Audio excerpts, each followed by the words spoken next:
by virtue of the African Charter on Human and People's Rights, Ratification and Enforcement Act. Self-determination is listed under that act as a right, an enforceable right in Nigeria. So those who insinuate that asking for Duduwa Republic or agitating for Biafra is treasonable are just ignorant or outrightly mischievous. Because self-determination is recognized both under the United Nations Charter and under the African Charter on Human and People's Rights. It is not a criminal offense to say you no longer want to be a Nigerian. In fact, under the Constitution, Nigerians can renounce their citizenship. I can decide tomorrow to say I no longer want to be a citizen. However, there is no allowance for referendum under the current Constitution, and that is a problem. That is a problem that has to be addressed. The Constitution today does not give allowance for a referendum that can result in restructuring within the context of whether Nigeria should remain one or not. But the Constitution itself, as sacred a document that it is supposed to be, at the ground norm, is amendable. That is what Section 8 and Section 9 of the Constitution entails. It is surprising to me that there has been no deliberate effort by parliamentarians in this country to take up this issue. Let it be that the bill has been sponsored and defeated, so that we can know the names of those who are against it, just as we had with the electronic transmission of results in the Senate. The enemies of the people can be printed, their names can be printed in black and white. We need a constitutional amendment to allow for referendum. But beyond that, people have the right to agitate peacefully, not violently, peacefully, for Nigeria to be splitted. And you cannot criminalize that. There is no court in Nigeria that will convict anybody for saying he's no longer interested in being a citizen. That will make nonsense of the Constitution. That will reduce the judiciary to nothing. It's either you give people a peaceful atmosphere or platform to express themselves, or you will have to respond to it violently. They will have to respond violently. That is why it is said that those who make peaceful change impossible make violent change inevitable. That is why today we are talking about violence in the Southeast. Because they started peacefully until the monstrosity of the Nigerian state was visited on them. Today people are complaining about the activities of IPOB, which are condemnable. The burning of police information, the killing of security forces, and so on. But Nigeria is not willing to admit the truth, that these guys were pushed into armed struggle. They started raising Biafran flag. You unleash the military Operation Python dance to shoot and kill them. A government that kills people for carrying Biafran flag also kills people for carrying the Nigerian flag at Lekki Toll Gate. So if carrying Biafran flag is a crime, why was it a crime to also carry Nigerian flag? So what exactly do they want Nigerians to do? People are calling for Biafra, you kill them. People also carry Nigerian flag and sang the national anthem, you also kill them. So this is a government that is addicted to blood. And that is why these killings are going on. Because you have a president, as I said, who is disconnected from civilization. You cannot run a country like this. If people are protesting, allow them to look at even today. Today is supposed to be the anniversary of Nigeria's independence. People went to protest in Abuja, they were tear gas. No freedom of expression under a president who claims to be a Democrat. You don't allow people to protest peacefully. You are also saying you cannot protest violently. So what exactly do you want? We are not a conquered people. Except you just want to govern non-entities. You must allow people to express themselves. Sondibo, you say you cannot protest for Duduwa Republic. Nnamdi Kanu, you say you cannot protest for Biafran Republic. Okay, people like Showore who are also fighting, protesting for a better Nigeria. You say no, you can also not protest for a better Nigeria. What does Buhari want? Is it cattle colony? Because you see why he loves cattle. Cattle don't really protest. Where you lead them, they follow you. So I understand why Buhari is in love with cattle. Why he's so emotionally attached to herdsmen. Because he understands the psychology of cattle. When you lead them, they follow you sheepishly. But you can't treat human beings like that. A human being has the right to freedom of thought, conscience, and religion. That is what Section 38 of the Constitution guarantees. Can you see the irony?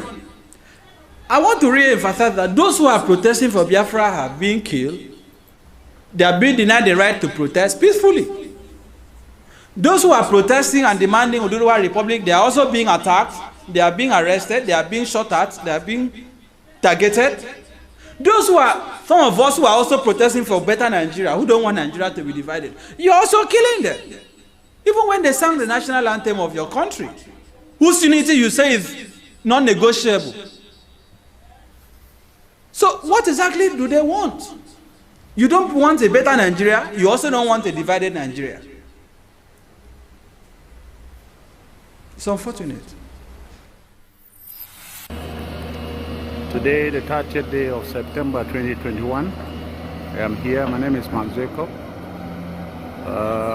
We are witnessing the bitter funeral, mass burial of 38 persons killed brutally in this community, Madamai, in Kaura local government of Kaduna State. As you can see, the gaping hole on the earth was too big for human beings to excavate. An excavator had to be hired to dig a big hole on the earth for the people to be buried. And as you can see, the hole is big. And persons with families, with children, with names and details have just been buried. And yes, it has been done in the 21st century. But people within this agrarian community, a peaceful people, just doing nothing but farming, hunting, dancing, and laughter, have been killed without committing any offense. They are today being buried for no offense. Like I said, they were in their homes. They were chased and slaughtered like rams. Many of them were caught sleeping. That's why they died. Most of the people who survived because they could run away. Oh, and this is the 21st century in Nigeria. And we are saying we have a democracy. There is no representation from the government of Kaduna State. There is no representation from the federal government of Nigeria. I'm talking of 38 persons, not 38 goats or rams. 38 human beings being buried. Yes. And people still say that we are one Nigeria. Some lives matter in Nigeria, while some do not matter.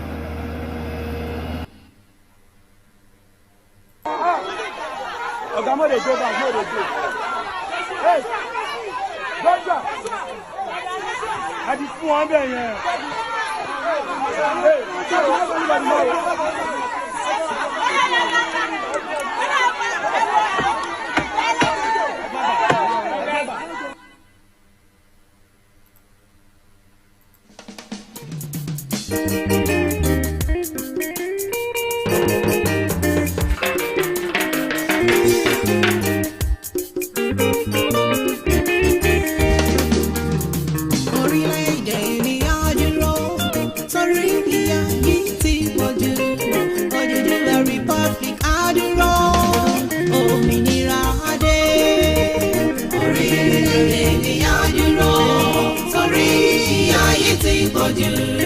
Oduduwa Republic adúró òmìnira adé. Òmìnira adé o, ìyà yìí ti pọ̀jù fún wa. Orílẹ̀-èdè mi adúró òmìnira adé. Orílẹ̀-èdè mi adúró torí ìyà yìí ti pọ̀jù. Oduduwa Republic adúró òmìnira adé. Fọwọ́sowọ́pọ̀ gbogbo ọmọ Yorùbá kó lè ṣe iṣẹ́. Odùduwà ó dúró, Àmọ̀tẹ́kùn fìdí múlẹ̀. Ẹ jẹ́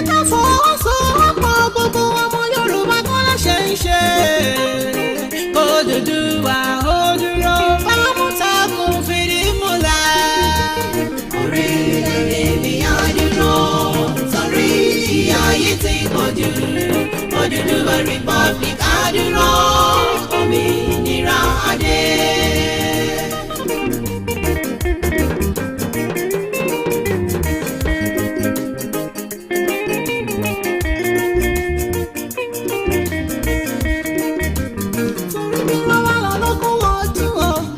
Ọjọ́ kan ló ń tán bá ìyà tó jọmọ fọjọ́ pípẹ́ bí ó pọ̀ mọ́ aṣíwà lẹ́yìn ọmọ. Orílẹ̀-èdè ni á dúró torí ìyà yìí ti pọ̀jù. Odùduwà Republic á dúró òmìnira adé. Mo kí gbogbo ẹ̀yin àgbààgbà àti gbogbo aláàtò tí ó wà ní ìdí gbígbé àṣà àti ìṣe ọmọ kóòtù òjíire lárugẹ.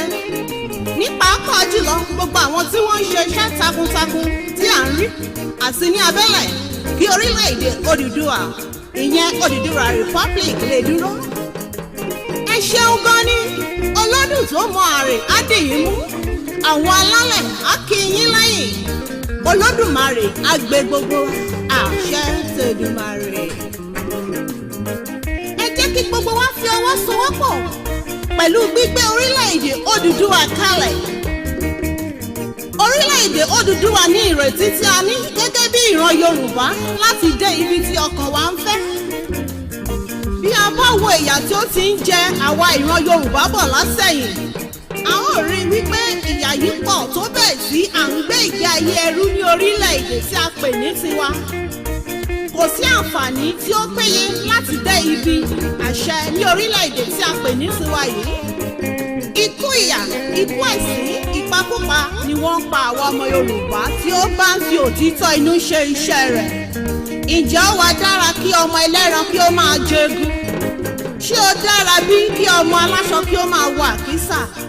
Ǹjẹ́ ó sunwọ̀n kí ọmọ onílé kí ó máa gbé ẹ̀yìn odi?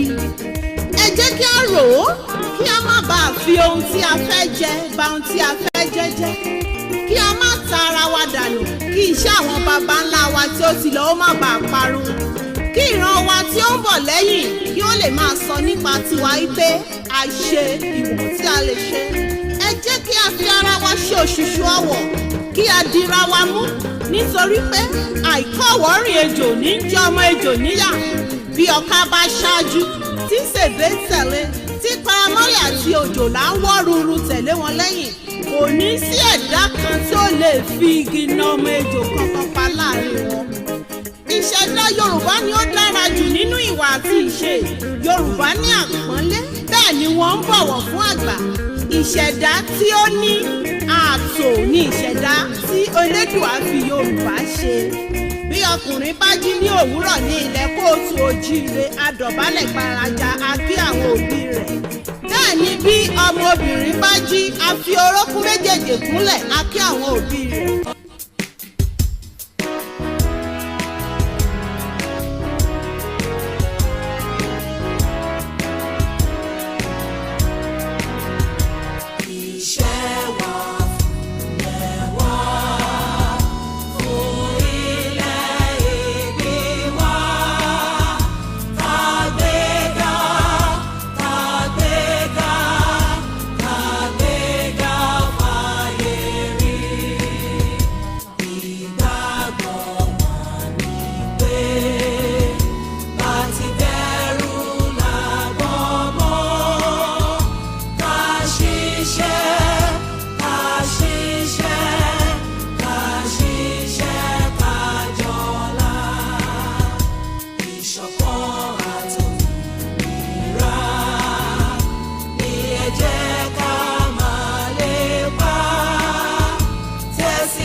Assalamu alaikum wa rahmatullahi wa barakatuh. Mo kí gbogbo mùsùlùmí pátá lónìí wípé akọ́lá Jímọ̀ ní o, ẹ̀mí wa ṣe púpọ̀ lókè èèpẹ̀. Mo kí gbogbo Kristẹni pátá níbikíbi tí ẹ wà. Mo kí yín o, torí pé tí Olúwa nílẹ̀ àti ẹ̀kún rẹ̀, ayé àti àwọn tó tẹ̀dó sínú rẹ̀, torí ó fìdí rẹ̀ sọlẹ̀ sórí òkun ó sì gbé kalẹ̀ sórí àwọn ìṣàn omi.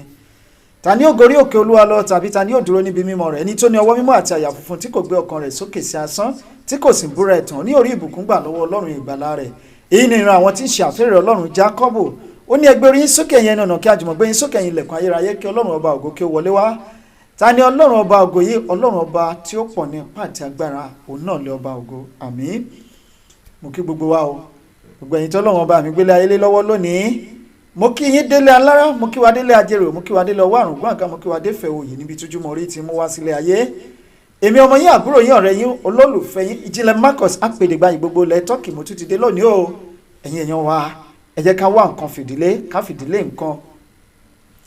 Ẹ kú ìdájí là ń kíni ní ìdájí nílẹ̀ Yorùbá, ẹ káàárọ̀ là ń kíni láàárọ̀, ẹ kú ìyálẹ̀ta báyìí ní ti ìyálẹ̀ta o. Tó bá ti di lọ́wọ́ aago 12 ọ̀sán títí lọ sókè wá ní ẹ káàsán. Ìrọ̀lẹ́ ńkọ́, ẹ kú ìrọ̀lẹ́ là ń kíni bẹ́ẹ̀. Mo kí yín o, ẹ káalẹ́ níbikíbi tẹ́ ẹ ti ń gbọ́ wa. Ẹ̀yin tẹ́ wà láṣàálẹ́ lónìí, ju gbogbo mo kí yín, ẹ kú dédé àsìkò yìí. Ojú wa ó tún kàràwà lónìí o. Ojú wa kò ní kọ àtúnrí, bẹ́ẹ̀ náà ni etí wa. A dúpẹ́ lọ́wọ́ Ọlọ́run ọba wípé kò kọ àtúngbọ́ o. Àtúndìdé sí orí ètò lónìí. Gbogbo ẹ̀yin èèyàn wa tí ẹ ti bá wa pé sórí ètò lónìí, àjọ máa gbádùn ètò tòní bí òyìnbó ṣe gbádùn sìgá àti tíì. Bẹ́ẹ̀ ni o, Ìjìnlẹ̀ rédíò media and communication lélẹ́yìí, ìlú Turkey ni a fi ìkàlẹ̀ sí. Ibẹ̀ ni a ti ń dábẹ́ ẹnu tí à ń rọ̀ bí òwe. Ọmọlẹ̀ Yorùbá, ilé kókó ń tagbe, àjòkó lè dùnkú dídọ̀ ó márèwó. Gbogbo wa pátápátá ni mo kí. You're welcome to tonight's program. Odo Atide Akinye, thank you so much for being part of this program tonight. Terry Omalade, thank you. I really appreciate you as well as usual. You're there. Anytime about you, Alori Etuba, you're always ready to be part of it. Yawa Yitade blessing. Walking in there, go to Mr. Ijinle. More wisdom, sir. May God continue to direct your steps. In Jesus' name, amen. Babawa James Ojora, when he equato, yet some people still say one Nigeria, so sad. Bẹ́ẹ̀ni, one Nigeria. Màá play video kan fún yín, màá tún padà tún replay ẹ̀ kó tó di wípé a lọ sí orí ètò proper lónìí. If you don't forget, tonight we are going to review the Aburi Accord. Àwọn èèyàn lè máa sọ pé kí ni Aburi Accord ní ṣe pẹ̀lú nǹkan tó wà lẹ́. It has a lot to do. It has a lot to do with what is going on in Nigeria. By the time Tababeres, I will take my time to analyze it. Amamaka, verse by verse. In fact, analysis la fẹ́ ṣe lé lórí. So we're going to talk about the story, and we're going to bring to you nǹkan tó ṣẹlẹ̀ gangan ní Aburi Accord. Nǹkan tó ṣẹlẹ̀ during the Aburi Accord and what happened thereafter. Gbogbo ẹ̀ pátápátá la jọ máa sọ lónìí ní orí ètò yìí. So I want you to be patient tonight. One thing I just want you to do for us tonight is share this program, subscribe to our channel, and don't also forget to do what? Share the program. Share the link to all your contacts across the world. Thank you. Ìyàwó Fatima Bankole Kẹ́hìndé, wọ́n ní ẹ̀ka alẹ́ ẹ̀kú iṣẹ́ takuntakun bàbá Ìjìnlẹ̀ Marcus, ẹ̀kú ètò ẹ̀kú Jímọ̀ ní o. Bàbá wa Yomi Adémọ́lá, wọ́n ní bàbá Odo Ìjìnlẹ̀ Marcus, ẹ káàbọ̀ sórí ètò. The Lord will guide you and strengthen you in Jesus' name. Odùduwà gbé wa kò ní gbé ọ̀dàlẹ̀. Bàbá wa Gani Oraji, thank you. Moruf Ọláìtàn, wọ́n ní àkó ètò sà, ẹ̀ka alẹ́sà ẹ̀ṣẹ̀ púpọ̀ ẹ káàbọ̀ sórí ètò. Deyaz ẹ̀ṣẹ̀ wọn ní ẹ káàbọ̀ sí orí ètò. Bàbá ìyá wa Fatima Bankole, wọ́n ní Kẹ́hìndé, wọ́n ní kò ní rẹ̀ yín o, kò ní sú yín. Ọlọ́run á máa ṣe àtìlẹ́yìn fún yín. Àmín àṣẹ Ìdùmarè. Àwọn kan jókòó síbì kan ní in Nigeria I trust. A time is coming where no one will teach you or tell you what to do. A time is coming, and the time is around the corner. No one will tell you what to do. No one will teach you what to do. Then you will use your discretion. maybe you should go for one Nigeria, or you should vote for the disintegration of Nigeria. It is our right. It is our right. If it is not our right, look at people, look at their lives, look at where they are living. Let me play it. Let me play it. Ta ló lè sọ fún ibi tí fídíò yìí ibi tó ti ṣẹlẹ̀? This thing happened at Ajegunle in Lagos. It happened in Lagos.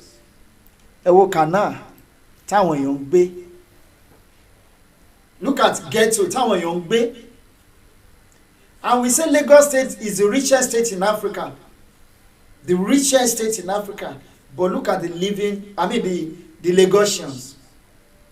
Look at the lives the Lagosians are living. Ṣé life tó yẹ kọ́mọ èèyàn máa live lélẹ̀? Look at them. Sherry. Inú omi, this particular water làwọn èèyàn tí wọ́n ti ń ṣe gáò ibẹ̀ náà ń tọ̀ sí o. Ibẹ̀ náà náà ti ń lúwẹ̀ẹ́ yìí. Ẹ wo, wọ́n tún gbé ọkọ̀ sórí omi. Orí omi ẹni wọ́n ń gbé. Tọ́mọ wọn bá kú gan torí kò sílẹ̀ tó máa lọ sí don't be surprised wọ́n lè sòkúta mọ́mọ yẹn lọ́rùn kan sọ sínú omi yẹn. And that is where they are living. I want them to live a healthy life. I want them to think straight. They will be thinking adiabatically in rivers. They will not think as normal human being. Àwọn kan á dẹ̀ sọ pé àwọn president, àwọn governor on these people. Here is not Somalia. Here is not Rohingya. Here is not Guinea. This is a very rich country. A country of Nigerian caliber. Look at their people.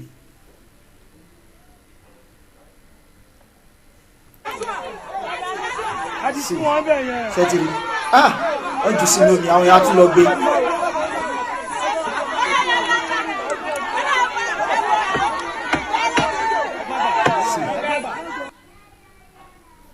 Now, these are the people to Jeripe. We need to go to them and preach the gospel of Oduduwa nation. Preach our gospel to them. Although we know it's not going to be easy to change their minds or to convince them because of the rate of poverty. Tó ti settings life wọn. Poverty ti gbé sí, tó ti gbé share, ó ti jókòó, ó ti bá wọn múlẹ̀ like ẹgbẹ́ iṣu. That's not where we're going today. This is where we're going. I want us to sit back home, share this program, and let's enjoy it. Because tonight, we want to take us back or down the memory lane. Ká lè wo nǹkan tó ń ṣẹlẹ̀ ní Aburi Accord. Nǹkan tó ṣẹlẹ̀ ní Aburi Accord, kí ló ṣẹlẹ̀ lẹ́yìn Aburi Accord? Because bá ṣe pé mo sọ lánàá pé ká ní pé àwọn olórí wa wípé wọ́n jókòó, wọ́n ronú, wọ́n flashback, wọ́n wo àwọn series of things tó ń ṣẹlẹ̀, àwọn tó ti ṣẹlẹ̀ kọjá in the past, and what is happening now. Tó bá join ní méjèèjì papọ̀, tó bá compare and contrast without being told, láì béèrè lọ́wọ́ prophets or lọ́wọ́ anybody, soothsayers, they will definitely know where these people are heading to. According to maybe facts or maybe rumor, in mo gbọ́ wípé Buhari is contemplating of running for the third term. And don't be surprised. Don't do what? Don't be surprised. Tó bá ti lè re-support àwọn northern leaders, whether you like it or not, wọ́n amend the constitution sinsin. Constitution tó sọ pé kò wà amendable. It's not amendable. Láti lè sọ̀rọ̀ nípa restructuring. Between now and next month, wọ́n sit, wọ́n dẹ̀ amend the constitution pé okay, you can go for the third time. Ẹ kàn pariwo, ẹ kàn máa pariwo lásán ni. Ẹ máa pariwo, ẹ pariwo lásán ni. Bàbá MC Musiliu, thank you. Ẹ̀yin tí ẹ ti náwó sí Lady K, bàbá wa kan àti ìyá wa kan, àwọn ẹni tí Ọlọ́run mọ̀, wọ́n ní ká má dárúkọ àwọn. Mo ti fi receipt, mo ti fi ṣọwọ́ sí òkè, mo ti fi receipt, mo ti fi ṣọwọ́ sí the proper channel. I think that our mother sent 85,000 naira. I think she sent 85,000 naira, and somebody too sent 18,000 naira. Okay. One of our mother, Tony Kama Daruko àwọn, wọ́n drop 85,000 naira, and the other person dropped 18,000 naira. So those are the two people tí a ṣì rí tí wọ́n send owó through wa, wọ́n ti send slip sí wa, a dẹ̀ ti forward ẹ̀ sí wọn. Yeah, ẹ̀yin èèyàn wa, ní 1966, it's no longer a story. Ẹ má bínú, program alẹ́ ilé fẹ́ tutù díẹ̀. Ó lè fẹ́ tutù díẹ̀, but tá bá lè fi ara balẹ̀, tí a bá fi ara balẹ̀, I believe and I am very sure we are going to enjoy the program very, very well. Ìṣẹ̀lẹ̀ tó ṣẹlẹ̀ ní 1966, ìgbà tí first coup d'etat tó ṣẹlẹ̀ January 15, 1966. After January 15, 1966, Aburi Rosie ó bọ́ sórí àlééfà on the 17th of January 1966. Ìgbà tó di 24th of May 1966,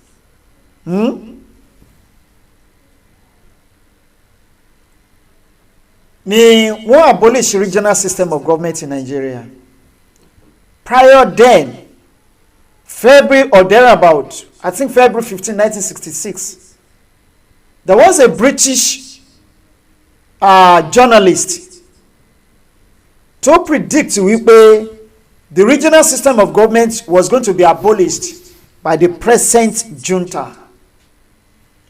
Ibi tí wàhálà ti kọ́kọ́ bẹ̀rẹ̀ lélẹ́yìn.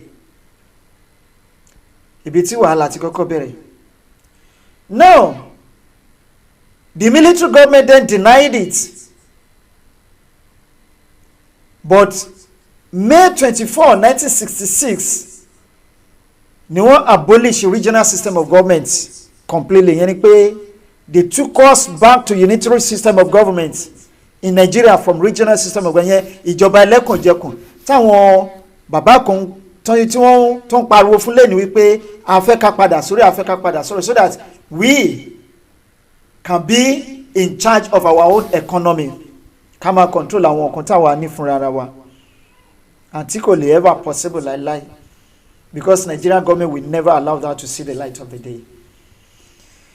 Now, that same month, May 1966, May 29 to be precise, that was 5 days after the abolishment of the regional system of government in 1966, ni wọ́n bẹ̀rẹ̀ sí ní pa àwọn Ìgbò. Wọ́n pa wọ́n nípa ẹ̀sìn in the northern part of the country.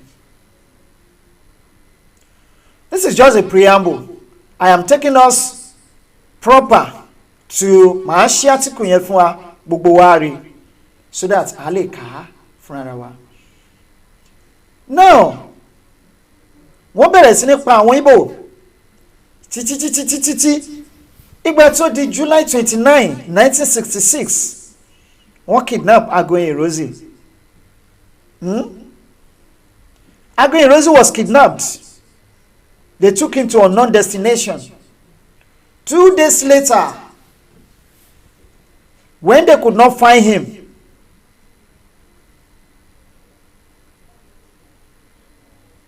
The Colonel then go on assumed office. Or the head of states. Meanwhile, àwọn kan ṣì wà níwájú Colonel Yakubu Gowon to just senior officers, senior to him. They were like 6 or 7 in number. But he took over the power. Meanwhile, before Gowon took over the power, ẹlòmá wo pé báwo mo ṣe mọ story yìí, wọ́n ní bọ́mọdé ò bá bá ìtàn àbá àrọ́bá ní bàbá àtàn, iṣẹ́ tá à ń ṣe yìí ó gba research. A gbọ́dọ̀ máa carry out research dáadáa so that ní lóòótọ́ it might not be 100% accurate, but at least àwa náà máa fàjà sàṣì also, but 90% accurate of what we are telling you. Ẹ mọ̀ pé Gowon ò fẹ́ du oyè, kò fẹ́ gun orí oyè nígbà yẹn, but it took the persuasion and support of the British government kó tó di wípé ó gbà kí ló débẹ̀ tán ó di nǹkan míì sí Nàìjíríà lọ́wọ́. Now, during the Igbo massacre, as I said yesterday, they slaughtered about 200 or more than 200, officially 200 Igbo soldiers were slaughtered in the northern part of the country, as just like what they are doing today. You know the way they kill people. One day, one dubule, one slaughter one. But I know and I'm very sure the slayed Igbo soldiers then were more than 1,000. The rest of them ran away for their lives, for their dear lives. But the Nigerian government persuaded them, you are now free, we're not going to kill you, this and that, go back to your duty post. As those people came back, they killed all of them. The first lesson tonight, there is no how, there is no way tell about lẹ́nu àwọn Fúlàní tó bá sọ fún wípé good morning or good afternoon. Please, before you respond or you answer them, open your door or your window and look at what is happening outside. You can never ever satisfy them. And I want our current leaders, I call them rulers anyway, because they don't have the qualities of good leaders. I want them to reflect back, flashback to the time of Akintola, down to the period of Afonja. Afonja was betrayed by them. We all know the end of Afonja today. Now, Akintola thought they were Messiah, that he can do whatever he wanted. Yes, one shebo, but at the end of the day, they used him against Awolowo. Ìgbà tí wọ́n rí ẹ̀yìn Awolowo tán, they dumped him. The end today of the story.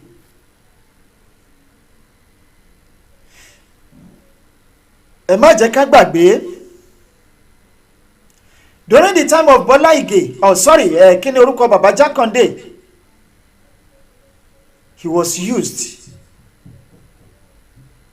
Ìgbà tí wọ́n lo bàbá tó ti ní good record against Abiola, at the end of the day, they dump him. Don't forget Abiola. Abiola was so powerful and so popular among them that ìjà ṣẹlẹ̀ láàrin àwọn méjì ní north. The northern leaders could not solve this issue. They couldn't settle the conflicts. Abiola went there. He settled the conflict. But look at what they did to Abiola at the end of the day. Shoneko allowed himself to be used. The same thing applicable to Obasanjo. You see what they are doing to Obasanjo today. Obasanjo ò lè jáde kó wá sọ̀rọ̀ ni. He's passing through hell. If you think you found a friend in Fulani, you are just deceiving yourself.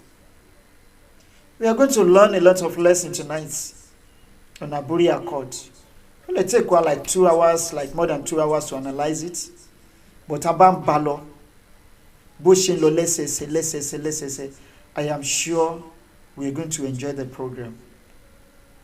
Ama Maduro lọ́nà pause láti analyze, láti expatiate lé lórí, láti enumerate, láti simplify, so that we can enjoy it, we can understand it. Thank you. Please share this program tonight. What if you share? And if you promise you. Baba wa Moruf Olaitan, thank you. Yawa Fatima Bankole, Eshem Pupo. Baba wa MC Musliu, thank you. Yawa Yetade Blessing. Yawa Zainab Bakari, Eshem Pupo. Ekabo Sirito. Now, let me share this speech. Let the program begins. That is Aburi Accord. Aburi Accord. Let me zoom in more. Okay. Biafra Aburi Accord. Biafra Aburi Accord, official record of the minutes of the meeting of Nigeria's military leaders held at Aburi, Ghana, on January 4 and January 5th, 1967. This one was published December 2011. Let me check the other one. Okay. Yeah, I think this one is... okay. Let's go for the first one. Perhaps we might come back and, go through the last one, the second one. Tonight we are going to, I think we have about 9 pages here. 9 pages.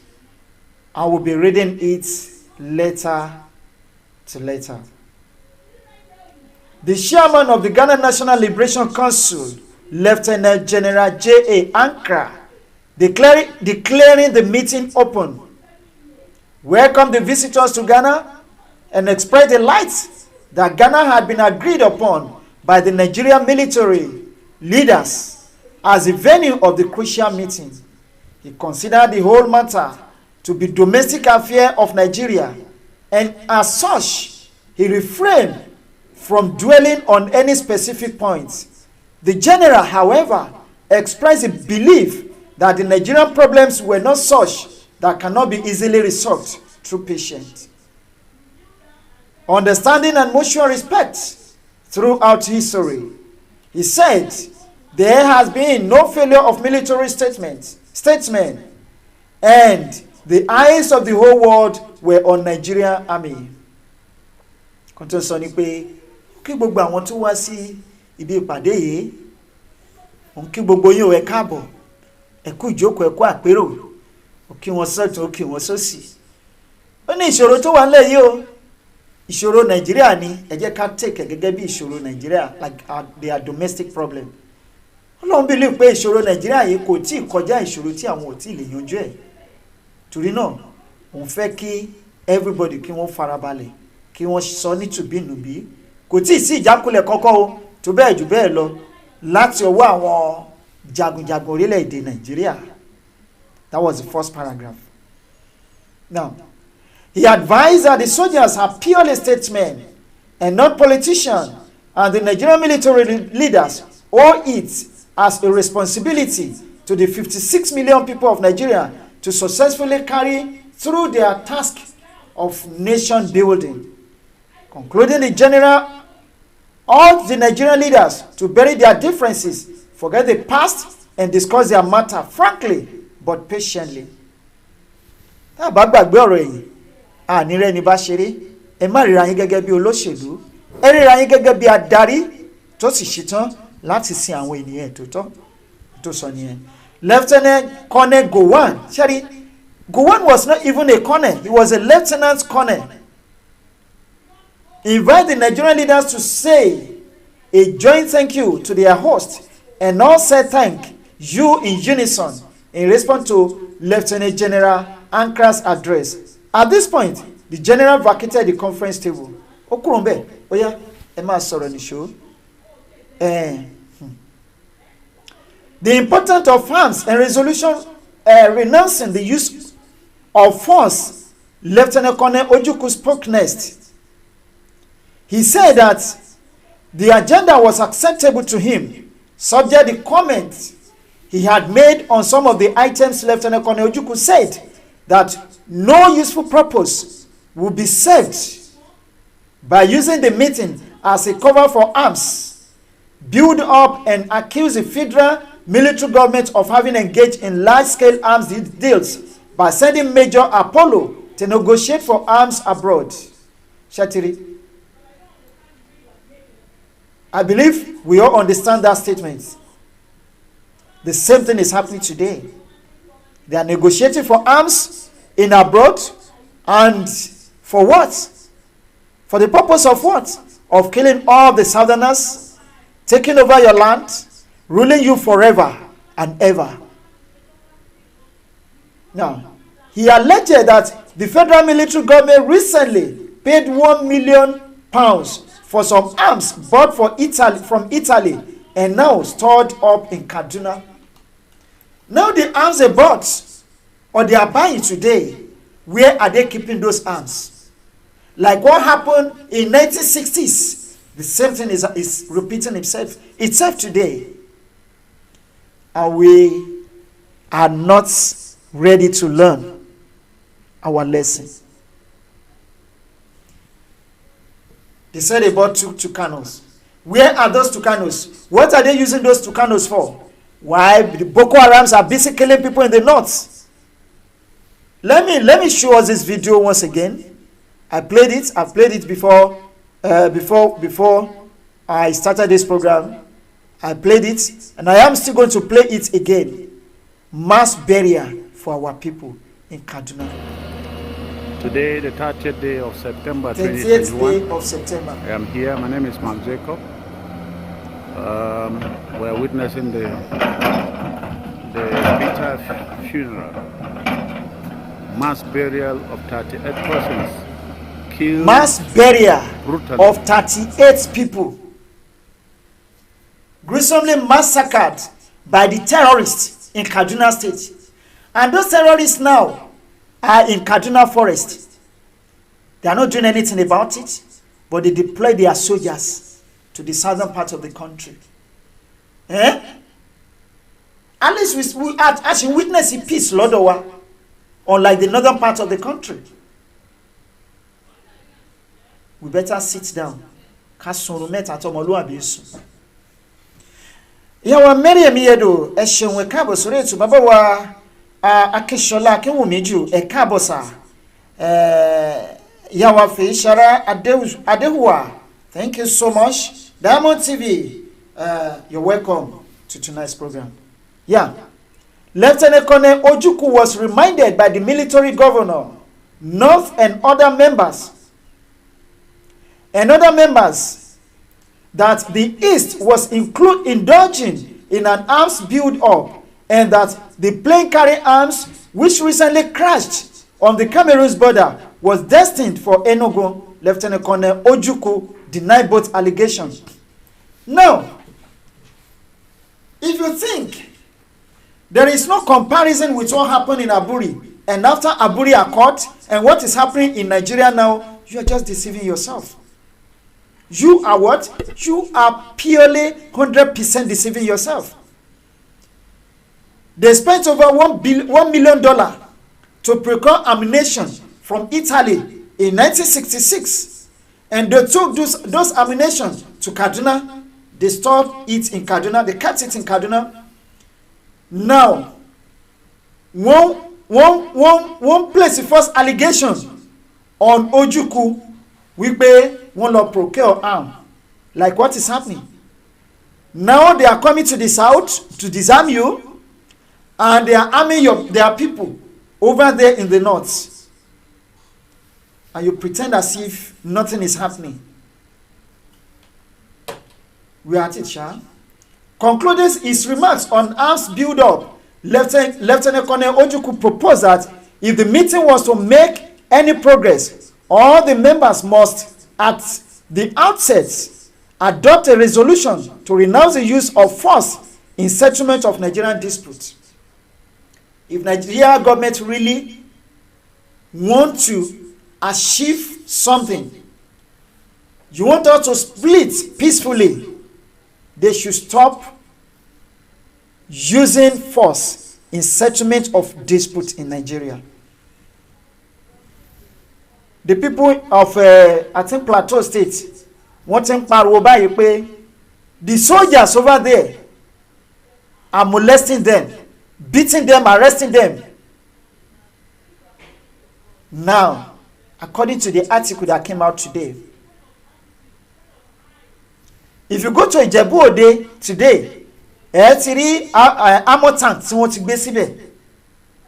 Now, if you want to put an end to kidnapping in the southern part of the country, for example, the southwest, Shenu City, ló ti fẹ́ put an end to kidnapping. In no city, or you go to the forest and fish out those bandits, the terrorists, the kidnappers. Like what happened last year is about to repeat itself. But we're about to witness the worst. Now, unless Tabatiti did it. Now, let's proceed. We are now in page 2. Lieutenant Colonel Gowon explained that as a former chief of staff, Army, he was aware of the deficiency in the country's arms and ammunition, which needed replacement since the Defense Industries Corporation could not produce this. The only choice was to order from overseas. Another was accordingly placed to the tune of 3 to 4 million pounds. He said, the best of his knowledge, he said, to the best of his knowledge, the actual amount that had been paid out was only 80,000 pounds. As to why these arms were sent up to the north, Lieutenant Colonel Gowon referred to lack of storage facilities in Lagos and reminded his military colleagues of the number of times arms and ammunition had been dumped in the sea. You see, they have been doing this for a very long time. They didn't just start today. They didn't just start now. Since 1960s, ni wọ́n ti ń kó ammunition lọ sọ́dọ̀ wọn gradually. Ìkẹjà bomb blast. Ṣé rò pé ó ṣẹlẹ̀ by accident ni? It didn't happen by accident. It was properly planned by these our leaders, the northern people, the northern leaders, to evacuate our ammunition from Lagos down to the north.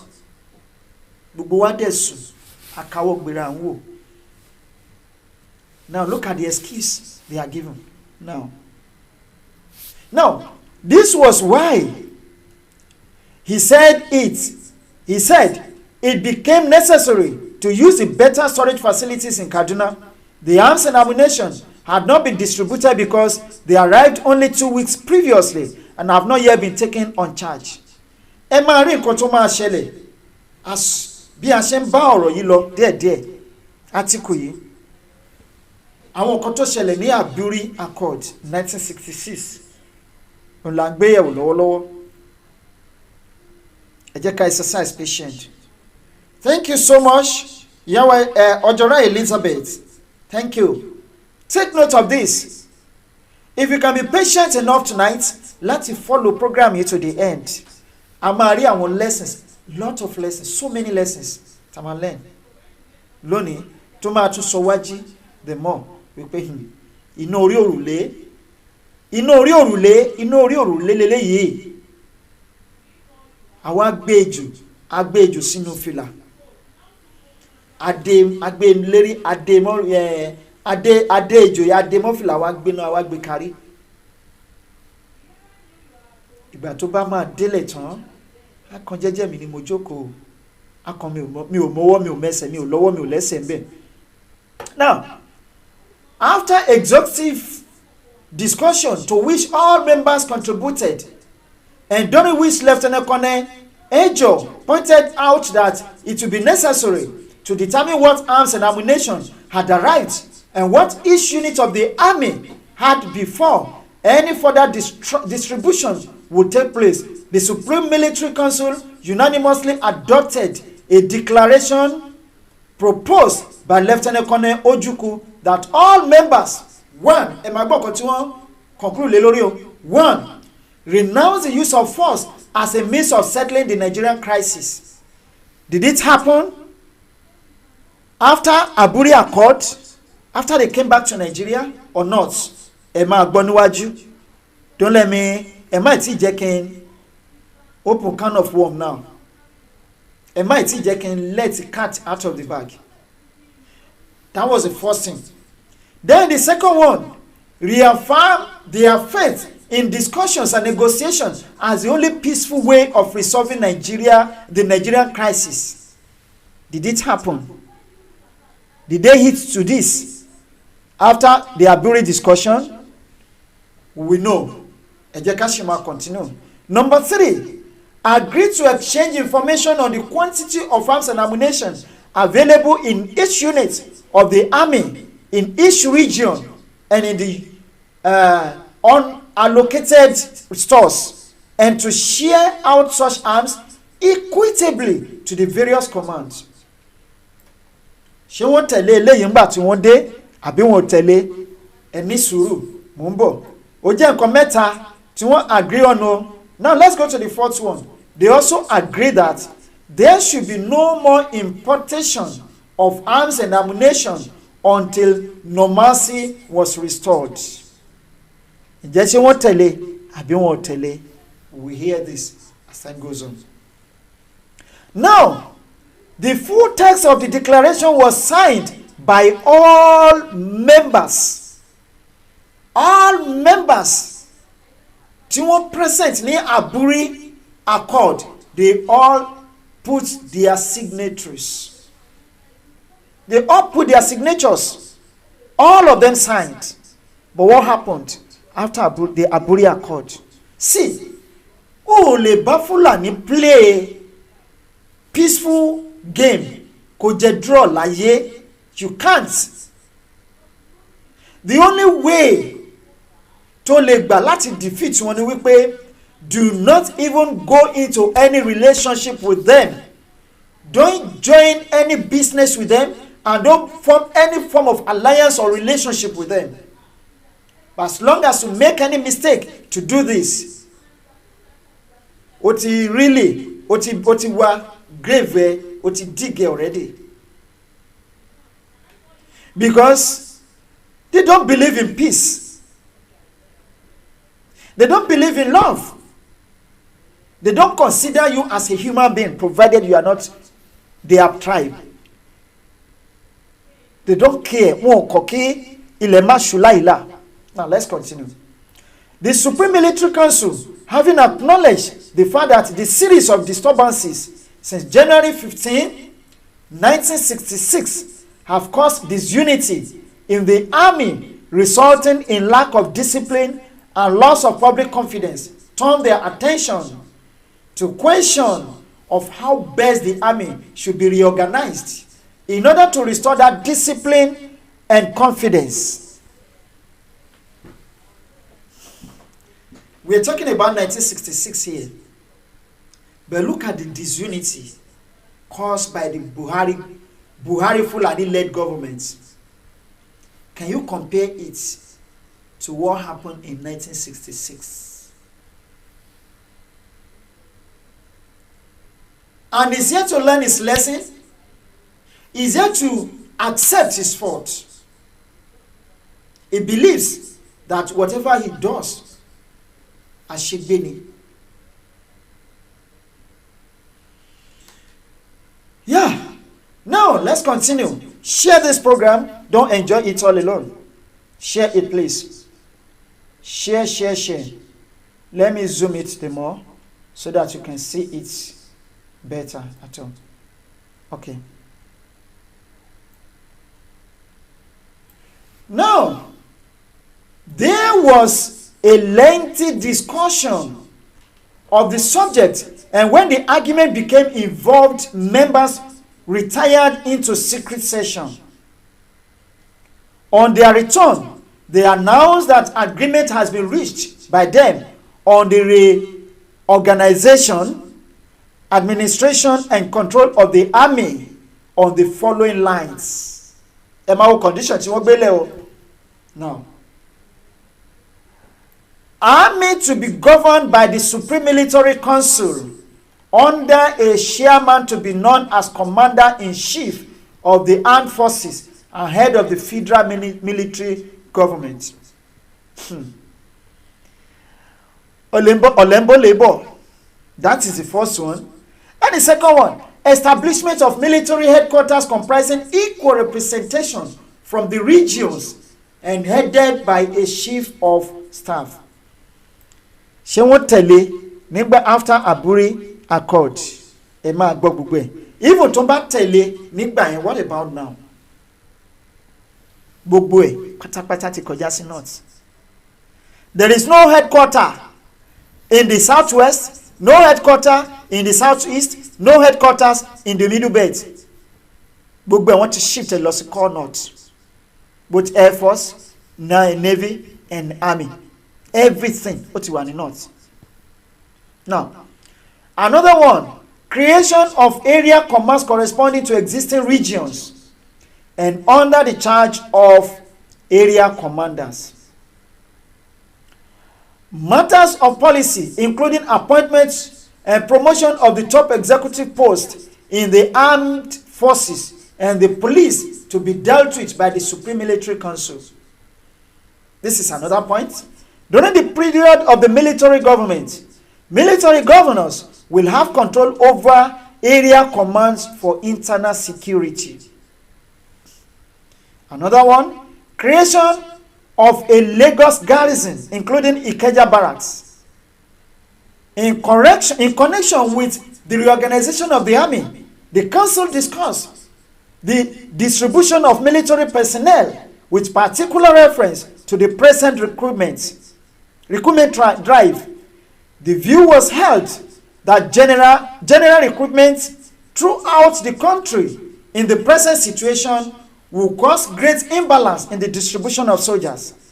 After a lengthy discussion of the subject, the council agreed to set up a military committee on which each region will be represented to prepare statistics which shows 1.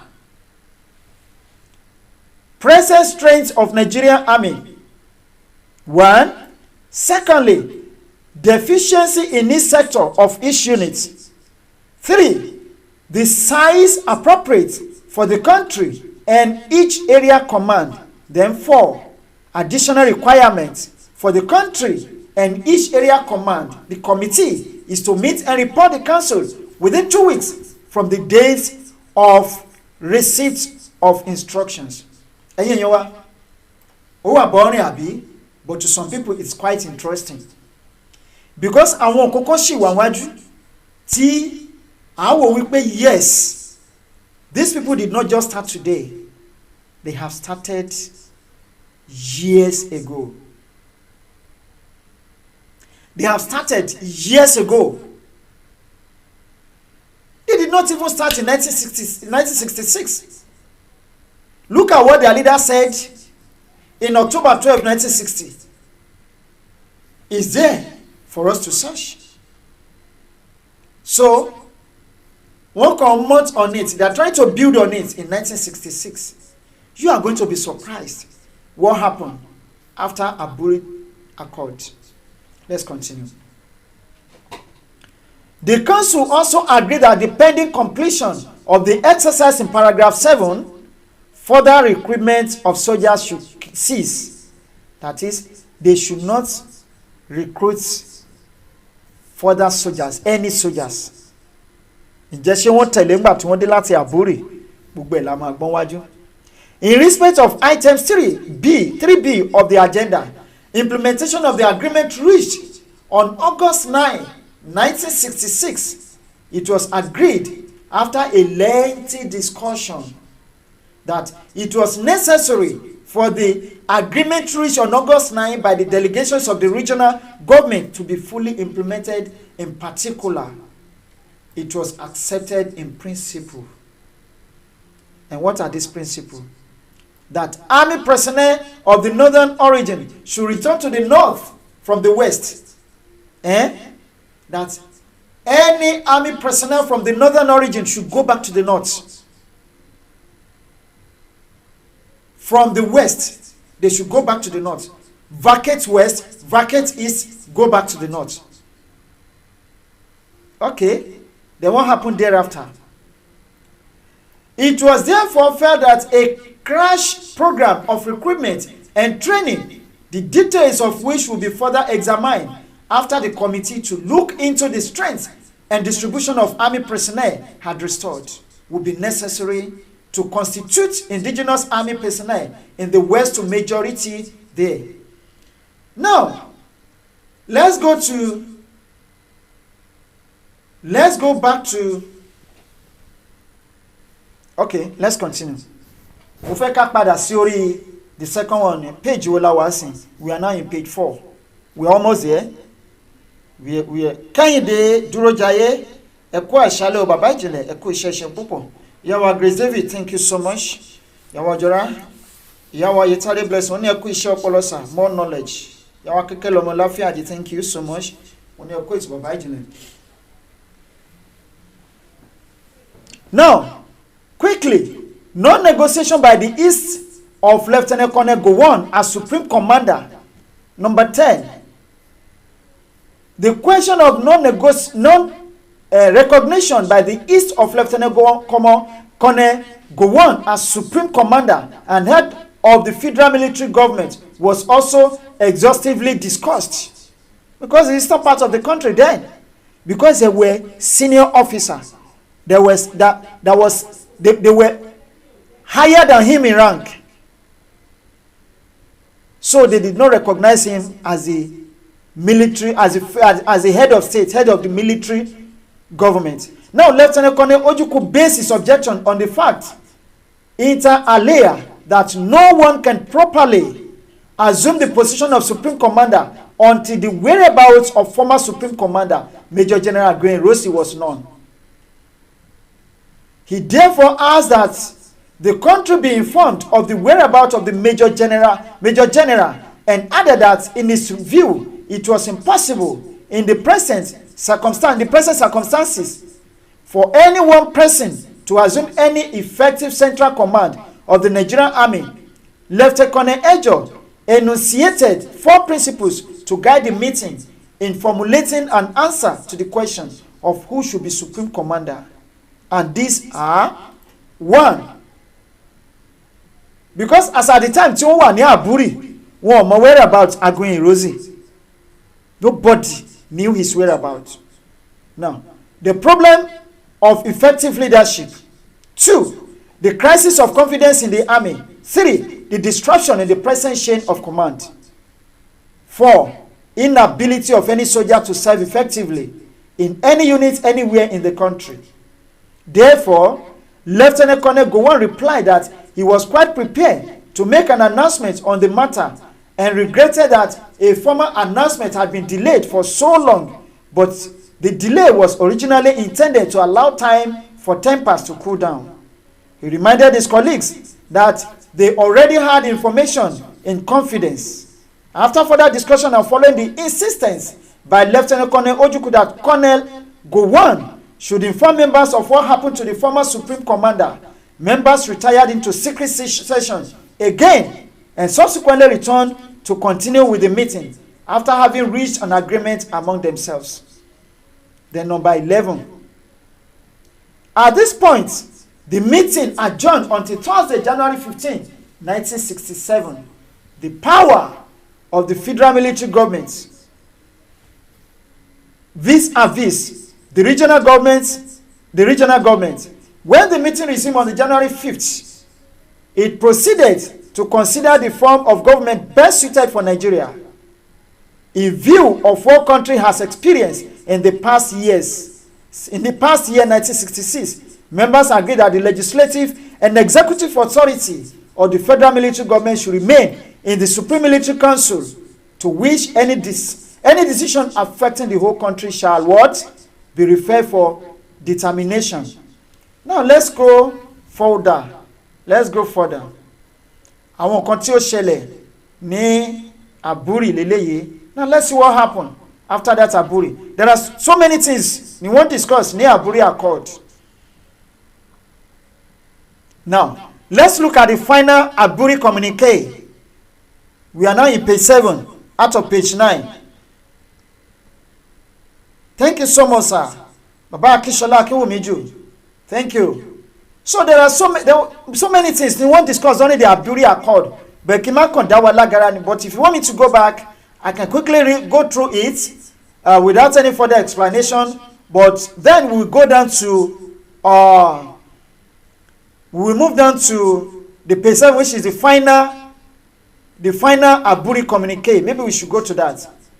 The Supreme Military Council of Nigeria resumed its meeting in Ghana on the 5th of January and continued and concluded discussion of the remaining subjects on the agenda. The council reached agreement on all the items on the powers and functions of the federal military government.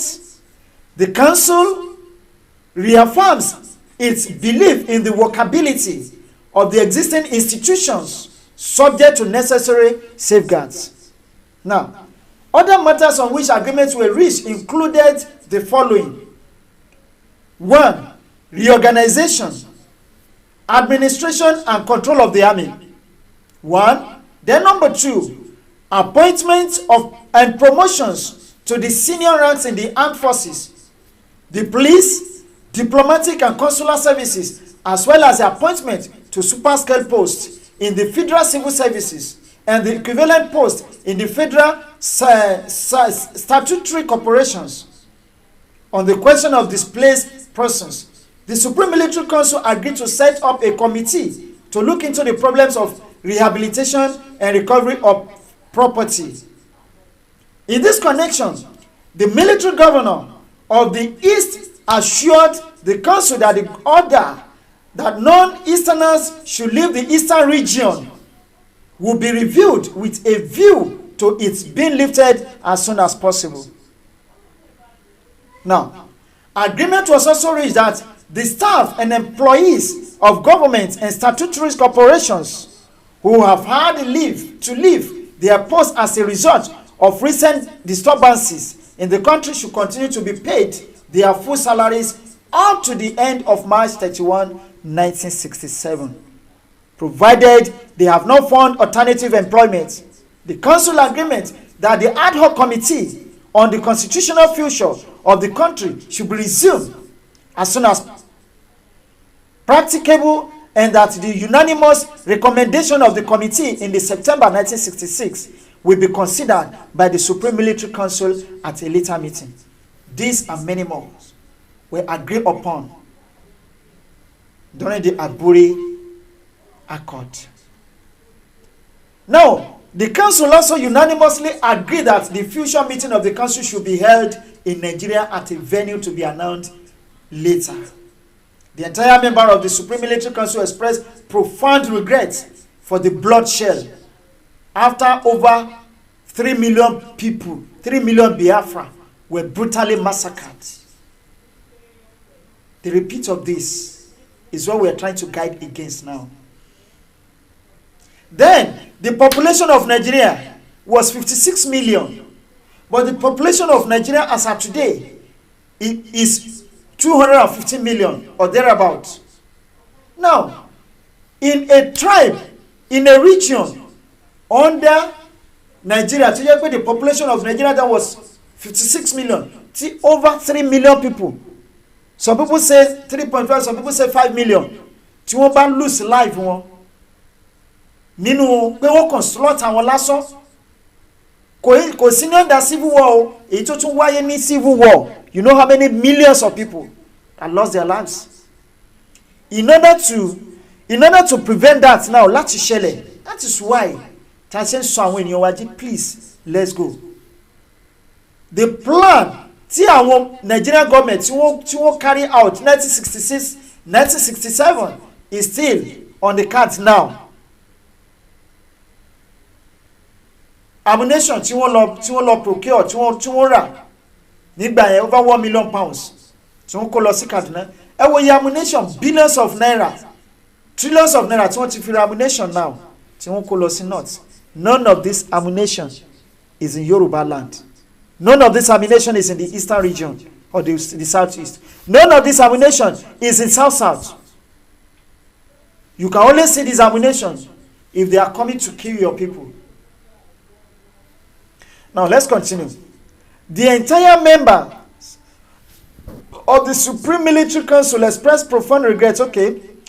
The members of the Supreme Military Council place on record their profound appreciation and gratitude for the constructive initiative and assistance rendered by the chairman of the National Liberation Council, the government and people of Ghana. Statement by the Supreme Council on the reorganization of the army and the approval of senior appointments and its declaration of the use of force.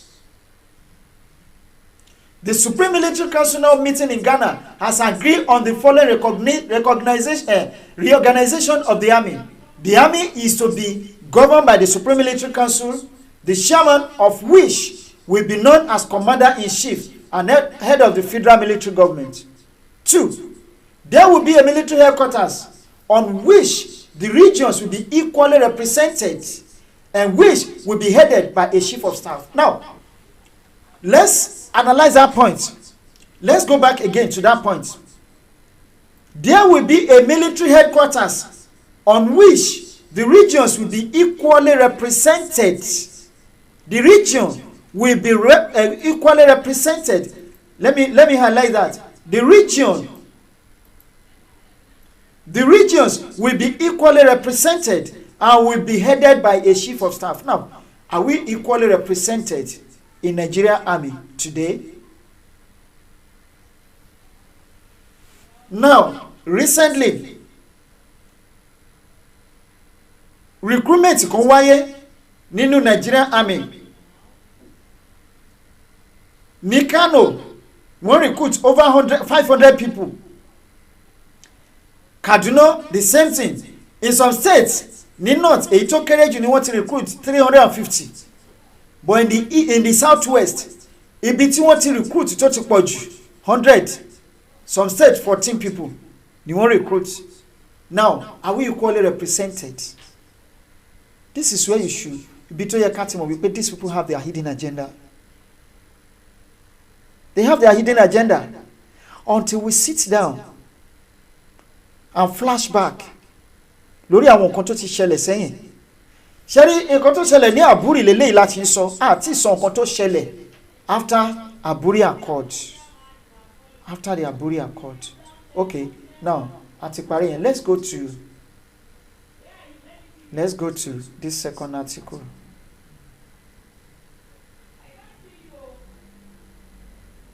Let's go back to this article. Okay. Implementation of Aburi Agreement. This one is even elegant fuju okunju the first one takoko kalo. Ẹ má bínú. Bad fate of Lieutenant Colonel Gowon.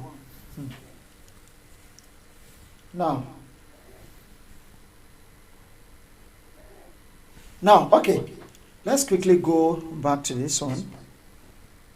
Now, let us be very, very careful. Let us be very, very careful. Àwọn people yìí wọ́n ò mú ní kékeré fún wa o. Now, the Aburi meeting, okay. Ẹ jẹ́ ká gbàgbé nípa Aburi meeting. Okay, let's go down to implementation of Aburi meeting. Now we are starting from number 23 here. Possibly, ẹ lè má rí dáadáa. The military government of Eastern Nigeria was represented at the meeting of the Solicitor General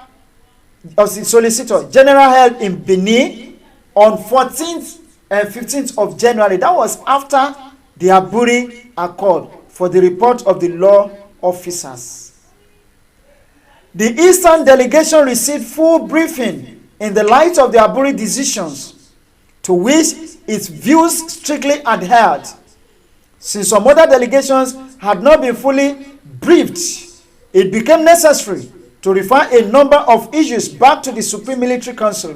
One of the most important was Section 69 of the Nigerian Constitution, in respect of which the report of the law officers meeting, and this is it. As regards the power of the federal military government vis-a-vis the regional governments, all the law officers, excepting those from the east, are of the view that effect would be fully given to the Accra decision in the regard by repealing Section 3 of Decree. Section 3 of Decree number 1, and restoring the provisions of the suspension Section 69, which necessary modifications whereby the federal military government will now have power to make decrees to the following extent. With represent to the federal territory of Lagos on any matter whatever. B, with respect to the whole of Nigeria or any part or any part thereof other than Lagos, or matters included in the exclusive legislative list and the current legislative list, provided that where there is an inconsistency between a federal decree on a concurrent matter and a regional edict on the same matter, the federal decree will prevail. Now, like that. Sherry, Mama, Yawa Kikelo Malafiaji, one more cotton shelle, but because of Ijakuje wọn, they didn't know wípé àwa gangan lè gba research to this level. One more, wípé àwa gangan lè gba research ká mọ nǹkan tó ṣẹlẹ̀. They think, ṣé mo pé nígbà kan rí, wọ́n label wa as tout, ọmọ ọ̀tá, a lọ sí school a kàwé, ṣùgbọ́n lóòótọ́ a lè má kàwé, a ka ọgbọ́n orí wa. Wọ́n ní ajá ìwòyí ló mọ ehoro ìwòyí lé. We are fully ready for them. Díẹ̀ púpọ̀ nínú wọn ò mọ̀, but àwọn kan díẹ̀ tó mọ̀ nínú wọn, wọ́n mọ̀ nǹkan tó ṣẹlẹ̀. But torí olè, wọ́n ti tọwọ́ ọmọ wọn bọ́ṣọ lọ. Ẹ máa wo nǹkan tó máa ṣẹlẹ̀ níwájú ìyá. Under this arrangement, the military governors will have a power. We have no power to make edicts or matters of the exclusive legislative list, but we have power to make edicts on matters in the concurrent legislative list and on residual matters. Ara àwọn portion tí wọ́n yọ, tí wọ́n fi sínú 1999 constitution tó gbé àwọn governors wá sínú ìgbèkùn lélẹ́yìí, to empower federal government, to fún wọn ní autonomous power over the component states. Now, the view of the Eastern law officers is that the introduction of the element of regional consent in federal legislation must necessarily modify the position as it was before 17 January, in the sense that there will be a lacuna in the legislative activities of both the Supreme Military Council and the regions where consent is not given, blah, blah, blah, and so on. Now, let's continue from there. Now, ẹ jẹ́ ká wá wo bí tí wàhálà ti wà. Ẹ̀yin yẹn wá. Ẹ wá wo bí tí wàhálà ti bẹ̀rẹ̀, tí wàhálà ti dé. Tí mo fi sọ pé we just have to be very careful.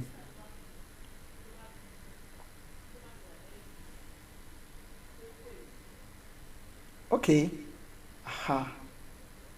I think we should. Ó yẹ ká ṣe kakini ẹ̀síwájú, because àwọn atrocity yẹn ti ń lọ níwájú. Ó ti ń lọ níwájú shortly after ibi tí a kà dé yẹn ṣe rí àwọn decree àwọn law òṣì tí wọ́n make now. Since the receipt of the report of the law officers by the members of the Supreme Military Council, the military governor of the Western region has vindicated the stand of the Eastern Nigerian law officers as regards Section 69.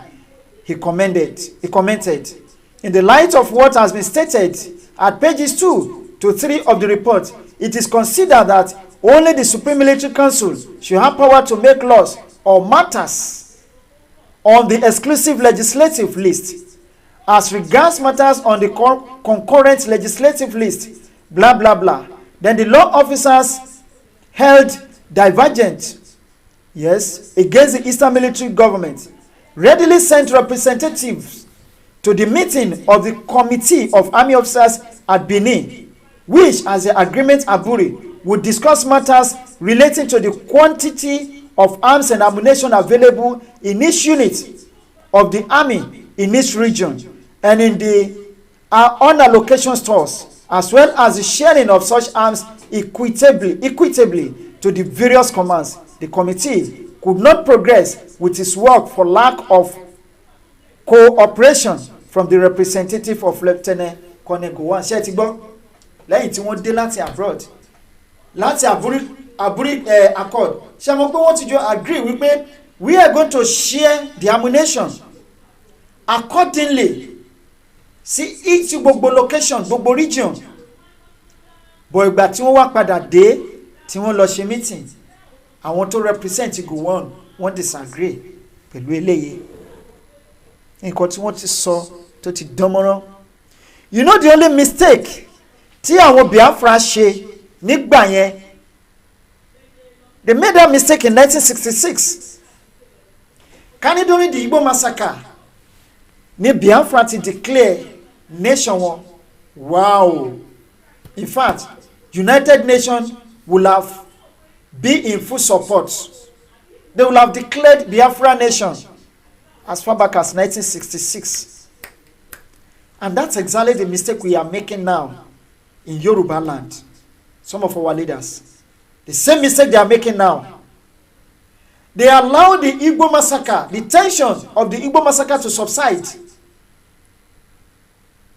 Then, Moduro di May the following year to declare their nation when there was no more crisis in their land. No more crisis in the land. They did the right thing anyway, but at the wrong time. Now, if we should exercise patience a little bit more further than this before we speak out, let me just tell you that fact. That's just the bitter truth. Now, why the military government, okay, representative, while the military government of Eastern Nigeria has been making a determined and sincere effort to act according to the spirit and decision of Aburi, Lieutenant Colonel Gowon has deliberately set out to ignore both. 10 days after the Aburi meeting, that Gowon, let me read this again. While the military government of Eastern Nigeria has been making a determined and sincere effort to act according to the spirit of decision of Aburi, Lieutenant Colonel Gowon has deliberately set out to ignore both. Gbogbo nǹkan tí wọ́n sọ ní Aburi pátá ìjọba Gowon ó dẹ̀ ń gbìyànjú láti ignore ẹ̀. Don't forget 2014 Buhari promised restructuring. He promised Nigerians, he promised them restructuring. He promised them that he's going to restructure Nigeria. But what happened? Immediately he got to power, he swept aside restructuring. And he keeps saying it today, that the unity of Nigeria is not negotiable. And some people are still sitting down there, calling for restructuring, when these people are planning ahead of you on how to take over your land. Learn from Aburi Accord. let us, all of us sit down and learn from Aburi Accord. Now, 10 days after the Aburi meeting, the Gowon government issued a booklet entitled Nigeria 1966, parts of which attack and libel the military governor of the East, Sherry. That's exactly what is happening today. There is no difference. The booklet also contained tendentious statements, the sole aim of which could only be to inflame passions and cause disaffections within the country. Just exactly what Buhari is doing today. Kò sí èèyàn kan tó máa jáde ìdí náà tó máa ní ọpọlọ tó máa lè fi rule country. We have exercised more than enough patience.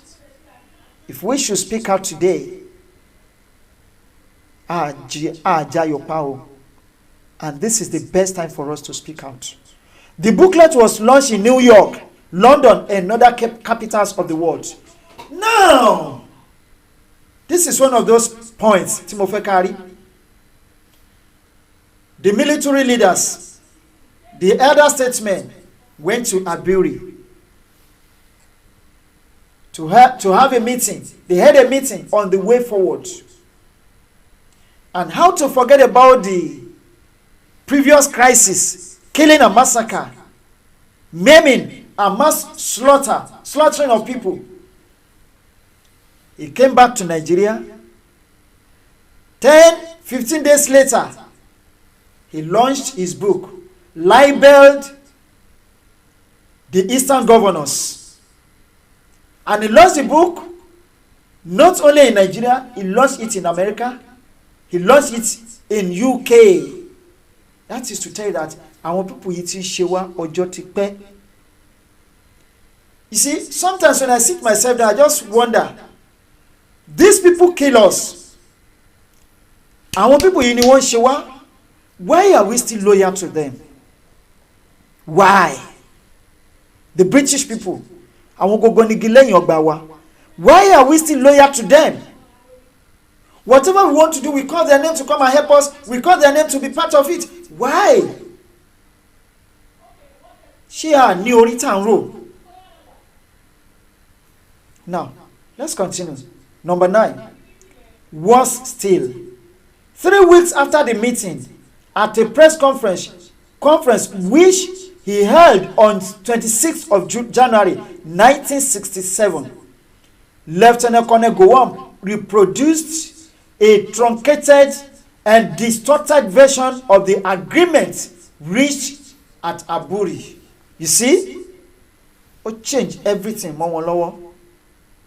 The source of Lieutenant Colonel Gowon's statement was not the official minutes of the meeting, which had been prepared by his own officials.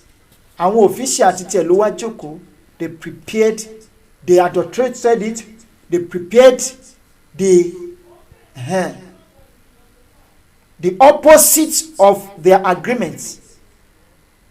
But a hostile commentary on the Aburi decision prepared afterwards by people with vested interest in Lagos, men who were neither members of the Supreme Military Council nor were present at the meeting.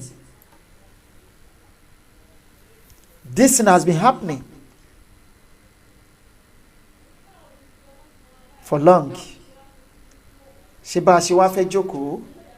This is Aburi Accord. I hope we are really enjoying the program tonight. Zainab Mohammed, thank you so much, ma. God bless you. God bless you. Ima Gerard, Emi Oladimeji, God bless you, sir. Now, these people were in a position to advise Lieutenant Colonel Gowon before the meeting, since the agenda for the Aburi meeting were agreed to well beforehand. Furthermore, most of the major decisions at Aburi were taken on the second day of the meeting, after members had spent the night at their respective stations, consulting with their advisors. Why did he have to change the Aburi Accord decision? After today, Nigeria turn, they know what they are doing. To back okay, Kofori Sole, what they would do is what they will do. What they want to do is what they will do. So why are we disturbing ourselves? Why are we worrying ourselves about one Nigeria? Why are we clamoring for this one nation? Why do we want to die for one Nigeria that doesn't know our value, that doesn't have any value for us, that doesn't value our lives? It's even better we go our different ways. Ká ní ìfọ̀kànbalẹ̀, ká má ní owó rẹpẹtẹ lápò. Ju wípé we want to gain the whole world to maintain the same nation with Nigeria. It can only cause more havoc, problem to us. Let's continue. Kò tí tán síbẹ̀ o. A few days after Aburi, some permanent secretary in Lagos met to criticize the decisions reached by the Supreme Military Council, the highest authority in the land, with regard to the reorganization of the army. They objected to the new title of Commander-in-Chief on the grounds that, one, it will be a subtle way of order abolishing the post of Supreme Commander or declaring it vacant to be filled by unanimous decision of the Supreme Military Council, and the Accra decision transfer the executive authority of the military government from the head of the federal military government and Supreme Commander in accordance with Decree number 1 to the Supreme Military Council. The implication of this is that the Commander-in-Chief would have no power of control or dismissal over the regional governors. Meanwhile, they don't want that to happen. Àti ní àwọn selfish leaders ọjọ́ ti pẹ́. And these selfish leaders, with their selfish ways, are haunting us today. Nǹkan tó dismantle life wa, tó disorganize life wa, tó destabilize life wa, tó destroy life àwọn youth wa, this present generation, because of insincerity, untruthfulness in the part of our leaders. They don't care whether you exist or not. They believe that they are more superior than you. And these Fulani people know precisely what they want and what they are doing. But our selfish leaders in the southern part of the country will be moving. Go, shoot. Mama tell you one like Mumu, like Malu, like Ode, like Enronko, like Aguton.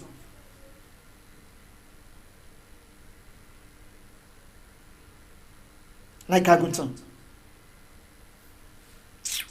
How are we ṣe pé irú generation tá wà yé òun la wà ní 1960s? We will have disintegrated Nigeria for a very long time. But it's never too late. And we also need to give kudos to Baba Awolowo for giving us that sound education, giving us that foundation. If not because of Baba Awolowo, if not for him, to open ojú àwọn bàbá wa sí education, táwa náà inherit lọ́wọ́ àwọn bàbá wa lónìí. The worst scenario now about my experience lẹ́ni. They will have overrun us like they did to the Hausa people. Ta ló ń gbórúkọ àwọn Hausa lẹ́ni mọ́? No, there is no tribe like Hausa anymore. Wọ́n kàn gbórúkọ lérí ní bíi háràhárà. So that's the only thing we inherited from them. Ta lè sọ wípé òkè ní nǹkan tó dá lélẹ́yìí. Bẹ̀ gbogbo àwọn nǹkan tó kù, problems upon problem. Now, let's continue. On the establishment of the military headquarters, the permanent secretary stated that the establishment of military headquarters with equal representatives from the regions headed by a chief of staff amounts to confederation And they don't want confederation to happen. They made no effort to define what they meant by a confederation. Ṣé rí lẹ́ẹ̀kan gbà tí mo ń kà pé gbogbo nǹkan tí wọ́n sọ ṣé wọ́n exhibit it when they came back to Nigeria or when they go back to Nigeria. You see? They don't want Nigeria, they never wanted Nigeria to practice confederation system of government, where the component states will have power over the central government. But they want that power to remain at the center. Now, as regards to the creation of area commands, the permanent secretary took exception to what they consider to be dividing up the Nigerian army into regional ones, which they don't want that to happen, without links with or effective unifying control over the army by the supreme commander. This advice, which was clearly motivated by selfish interests, ignored the anxiety of the Nigerian public for a workable and effective settlement of the crisis and a quick return to normal conditions. You see? They are always fighting for their selfish interest. Now, in strict compliance with this advice, however, Lieutenant Colonel Gowon, true to his well-known characteristics of ignoring solemn agreements, made a volte-face at his press conference. On the issue of the recognition of the army, he declared, Emma Boro Gowon.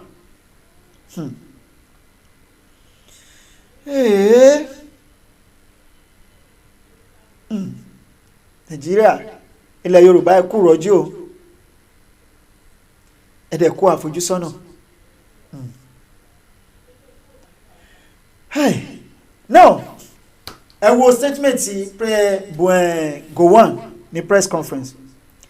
We review the situation in the Nigerian army, and we all agree that there should be one Nigerian army under a unified command as at present. Against their agreement at the Aburi conference accord.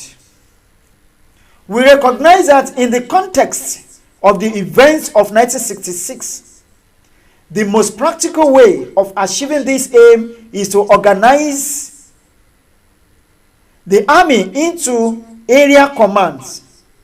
The preponderance of the army personnel in each command will be drawn from the indigents of the area. Each area command will be under an area commander who will take operational instructions from the military headquarters, which will be directly under me as the supreme commander of the armed forces. Against their decision in Ghana, their conclusion, their agreement in Ghana.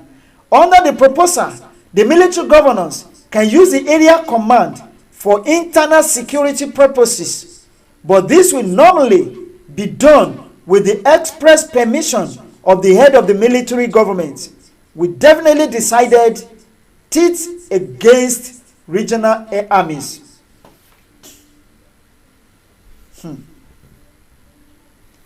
Ẹ̀yin èèyàn wa, ẹ jọ̀ọ́, pẹ̀lú nǹkan tá ti ń kà látẹ̀kan, ṣé yàtọ̀ sí nǹkan tó ń ṣẹlẹ̀ ní Nàìjíríà báyìí? Àná ni wọ́n máa sọ̀rọ̀, èní wọ́n láwọn ò sọ bẹ́ẹ̀ mọ́. Wọ́n á sọ̀rọ̀ lénìí, wọ́n á yíbó dọ̀la, àwọn ikọ̀ náà ni wọ́n sọ̀rọ̀ àná di bá mi ìmọ̀ wa lọ́wọ́. Kò ṣẹ̀ṣẹ̀ bẹ̀rẹ̀ o, kò ṣẹ̀ṣẹ̀ bẹ̀rẹ̀ òun ni ẹ tí gbogbo wa ti rí. As could be seen from the minutes of the Aburi conference, no decision was taken that the area command should be directly under Lieutenant Colonel Gowon. As could be seen from the minutes of the Aburi conference, no single decision was taken that the area command should be directly under Lieutenant Colonel Gowon as the supreme commander of the armed forces, nor that the military governors should obtain his permission to use the area command for internal security. But when he got back to Nigeria, he changed it. He changed it. Now today, the ISWAT, in collaboration with ISIS and Boko Haram, are killing in the north, northeast, northwest. They've taken over many villages in the Niger State with their flags. To erect a síbẹ̀. Wọ́n lọ síbẹ̀ o. They are coming to you. When you talk, wàá kó wàhálà. Look at this man. Ẹ má bínú. Video yẹn turn sideways. You are now promoting insecurity. Please look for another thing. I can my video is passed at center of. No worry, that one. Hold on. So this is rising. This is song. This is rising song, not Biafra, not Eastern Security Network. Do you understand? So with my education, I know areas to go, areas not to go. It would be better for you to be videoing all this. Your guy is talking. Your guy is talking. Your guy is talking. So let's listen to the facts. They know how to react to the facts. This is the implication of this. Even if it is Biafra, it is your right to fight for your right and what belongs to you. We are not touts. We are not carrying guns. You have the right to do it, but don't embarrass it. You cannot protest against Nigerian government. If you dare protest against Nigerian government, you are in trouble. You don't have the right to talk. Meanwhile, freedom of speech is in the Constitution. If you talk, you'll be imprisoned. You cannot carry Biafra flag. You cannot carry Oduduwa flag. You don't even have right to carry Nigerian flag. Because look at what happened at Lekki Gate last year. Our youths carry Nigerian flag. Wọ́n ṣe àwọn ọmọ flag yẹn. Now, let's go to number 31 rather. Again, my people, instead of emphasizing that the Supreme Military Council, in recognition of the fact that no single government in the federation has its rights running throughout the country, has introduced the element of regional consent into the process of reaching its decision, Lieutenant Colonel Gowon merely stated. We, however, agreed to return the status quo ante 17 January 1966, and this is in keeping with my earlier public pronouncement that decrease or part of decrease which stands for what over centralization should be repealed. We will continue to prepare the existing federal constitution and the federal system of government until a new constitution is drawn up. A decree is now under preparation, which will give effect to the decision to return to the constitutional position before January 17, 1966. Now, Shetiri, decree oni wọ́n fi rule wa. Even that, ìgbà tí wọ́n draft the constitution, he told us a decree is now under preparation, not constitution.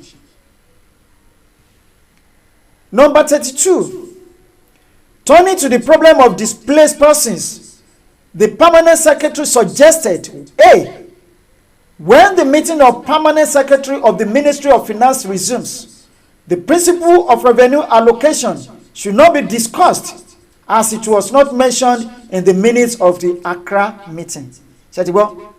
Now, the decision to continue to pay salary till the end of March 1967 does not take into consideration economic factors which are linked with. Secondly, it doesn't make sense to include daily paid workers among those who whose salaries should continue to be paid. The decision should therefore be reconsidered. Gbogbo decision tí wọ́n make ní Ghana, wọ́n truncate gbogbo ẹ̀ pátápátá. Gbogbo ẹ̀ pátá ni wọ́n truncate. Now, the insistence of the permanent secretary that the principle of revenue allocation should not be discussed. Revenue allocation should not be discussed at any future meetings of permanent secretaries. Finance is clear evidence that they intend to strangle the East economically, since they are well aware of the mass return of nearly 2 million Easterners to the region. The loss of £20 million in property by refugees from the north, and the forcible exclusion of Easterners from the federal civil services, the federal statutory corporations, the foreign services, and other federal institutions, as what they are doing today.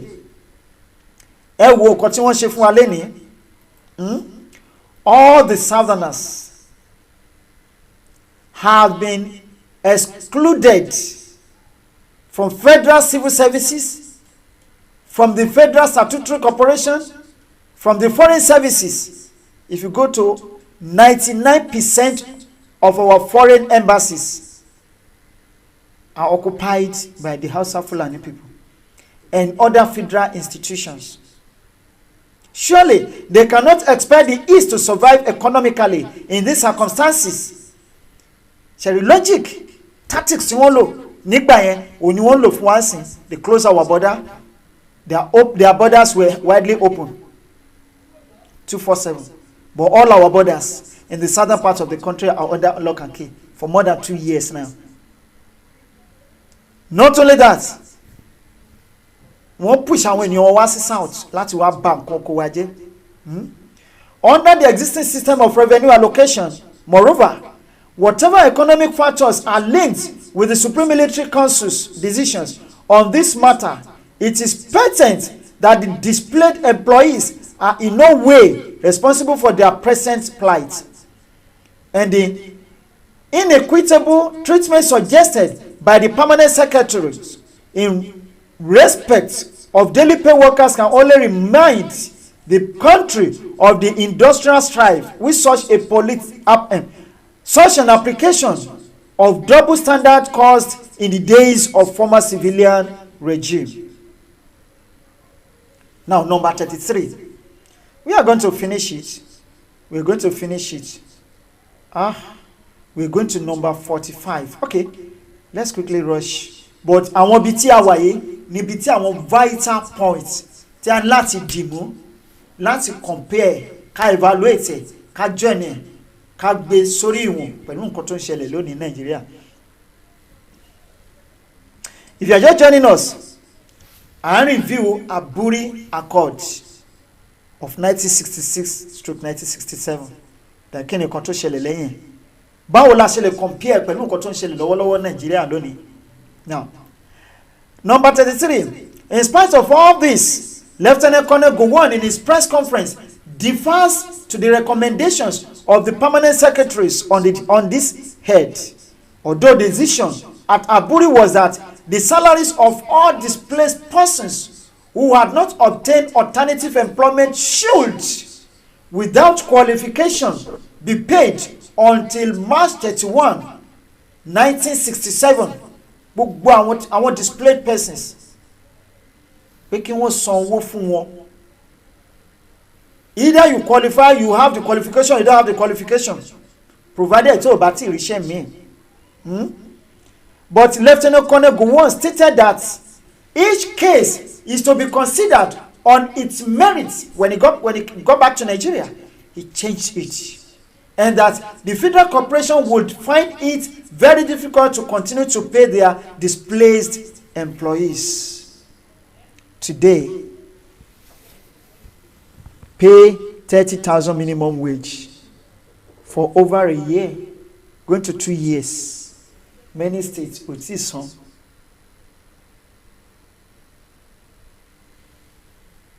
But they go home with billions of naira every month. Billions of naira every month. palliative wọ́n kọ̀ wọ́n fún àwọn ènìyàn wọn. This is a country that you call your country. Is it supposed to be called a country? Number 34. With respect to appointments to certain posts in the federal public services, the permanent secretary commented as follows. A.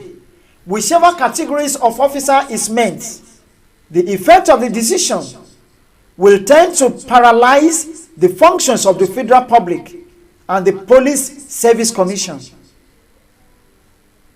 B. If regional governors have power to appointments, the loyalty of the federal officers will be to their regions of origin, meaning, in effect, that there will be no federal civil service. C. The acceptance of the decision will also require, as law officers have reported, amendments to those sanctions in the Constitution dealing with appointment of the Nigerian Police, Federal Public Service Commission, and sanctions of various acts dealing with appointments in federal statutory corporations. Then D. Furthermore, it is observed that while military governors will have power to appoint or approve appointments of federal government servants, there is no corresponding power of the Supreme Military Council to even influence the appointment to senior post in the regional public services. This clearly makes the federal military government. Obviously, the permanent secretary are not considering with the peace, stability, and even survival of Nigeria. Their sole interest is to maintain the status quo, because any attempts at a fair distribution of posts in the federal civil service, the federal corporations, the foreign service, and other federal institutions will mean a diminution of the powers they now enjoy, which is exactly also what is happening now. It happened in 1967, it's happened now, and ever will it continue to happen as long as Nigeria remains as a nation. As long as Nigeria remains a nation, it will continue to happen. You haven't seen anything anyway. You haven't seen anything yet. This marginalization can only get worse. Yes. When Nnamdi Azikiwe was the ceremonial head of state, all our tertiary institutions in the Southwest, especially our universities, vice chancellors, were all Igbos. All our universities in the Southwest, all their vice chancellors were Igbos. When Agui Ironsi took over power, we had 28 ministries in Nigeria. The Igbos occupy, I think, about 21 or 22 out of the possible 28. Now, what is happening today in Nigeria? Look at our own investment in Yoruba land. They've all been taken over by the Fulani government. Tell me, under which government in Nigeria lie enjoying Yoruba since Nigeria became independent? Not even under Obasanjo's regime. Not under his regime. So why don't we end it up once and for all? No. Corporation, foreign services, and other federal institutions will mean the East must remain permanently excluded from these services and institutions of the selfish ends of federal permanent secretaries. The East must be relegated to the obscure embassies abroad, where they will be ineffective and unheard. Today, if you go to our embassy, Nigerian embassy here in Turkey, We have only one Yoruba there and one Igbo. This one Yoruba and one Igbo, they are the security men. They are all Hausa Fulani. Where does she want to embassy across the world in Nigerian embassy? Please share this program. Let's share this program so that every other Yoruba citizen will enjoy it as well. Now, the East must be relegated to obscure embassies abroad, where they will be ineffective and unheard. In his press statement, Lieutenant Colonel Gowon, in his attempt to keep to the advice of the permanent secretaries, was caught up in contradictions. In one and the same breath, he said that these appointments should be approved by the Supreme Military Council, and that the Federal Public Service and Police Commission should retain their present functions. His exact words were, "There have been some speculations about the effect of our decision on senior appointments and promotions in the Federal Public Services. It was agreed that top posts such as permanent secretaries and ambassadors will have to be approved by the I-Ship Supreme Military Council. I would like to explain that the Army, Federal Public Services Commissions, as well as the Police Commission and I will continue to function as at present. Number 35. Finally, on the ad hoc constitutional conference, the permanent secretary stated that it was rather advisable for Gowon stick to their previous recommendation and advice, namely, 1. That the ad hoc constitutional conference should stand adjourned indefinitely. B. That the immediate political program announced to the nation on November 30, 1966 by the Supreme Commander should be implemented and the country must be informed. Ṣẹ̀rí ọ̀nà àlùmọ̀kọ́rọ́ yìí tí wọ́n gbà yọ sí àwọn people yìí. Now, let me bust our brains. Kí n má sọ pé your brains. Some people believe, especially those oníjẹkújẹ politicians, they believe liaising with the Fulani people will give them opportunity to be the president of Nigeria come 2023. These people are not fools. Ẹ wo bàbá Awólọ́wọ̀ ńgbà tí wọ́n campaign fún election. Tí wọ́n fi helicopter tí wọ́n fi have flyers fún wọn láṣọ fún wọn ní gbogbo ẹ̀. 3 days to the election. Just only statement. Ẹ gbà lọ́wọ́ wọn wá àwọn bàbá ńlá bàbá wa tí wọ́n ti kó jẹ ni wọ́n sọ fún yín. And that changed their mind totally. Let's even assume that Yoruba people are ready to vote for you. Do you think the Hausa Fulani people will vote for you? Never. And besides that, no Yoruba man will ever vote for you.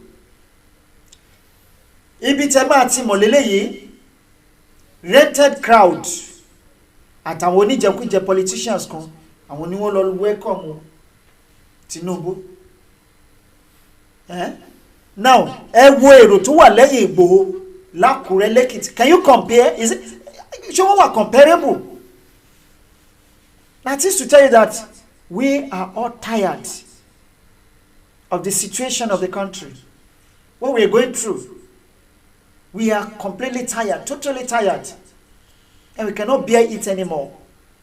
Now, the permanent secretary have here revealed that the origin of Lieutenant Gowon's political program of 30th November 1966 was a recommendation of an advice given to him by these permanent secretaries in accordance with the advice. However, Lieutenant Colonel Gowon, while not appearing to reaffirm that the ad hoc constitutional conference should stand adjourned immediately, said, so far I have not set up the drafting committee and the Constituent Assembly promised in my broadcast of November 30, 1966, because it was the intention that normal conditions should be fully restored before they begin to function.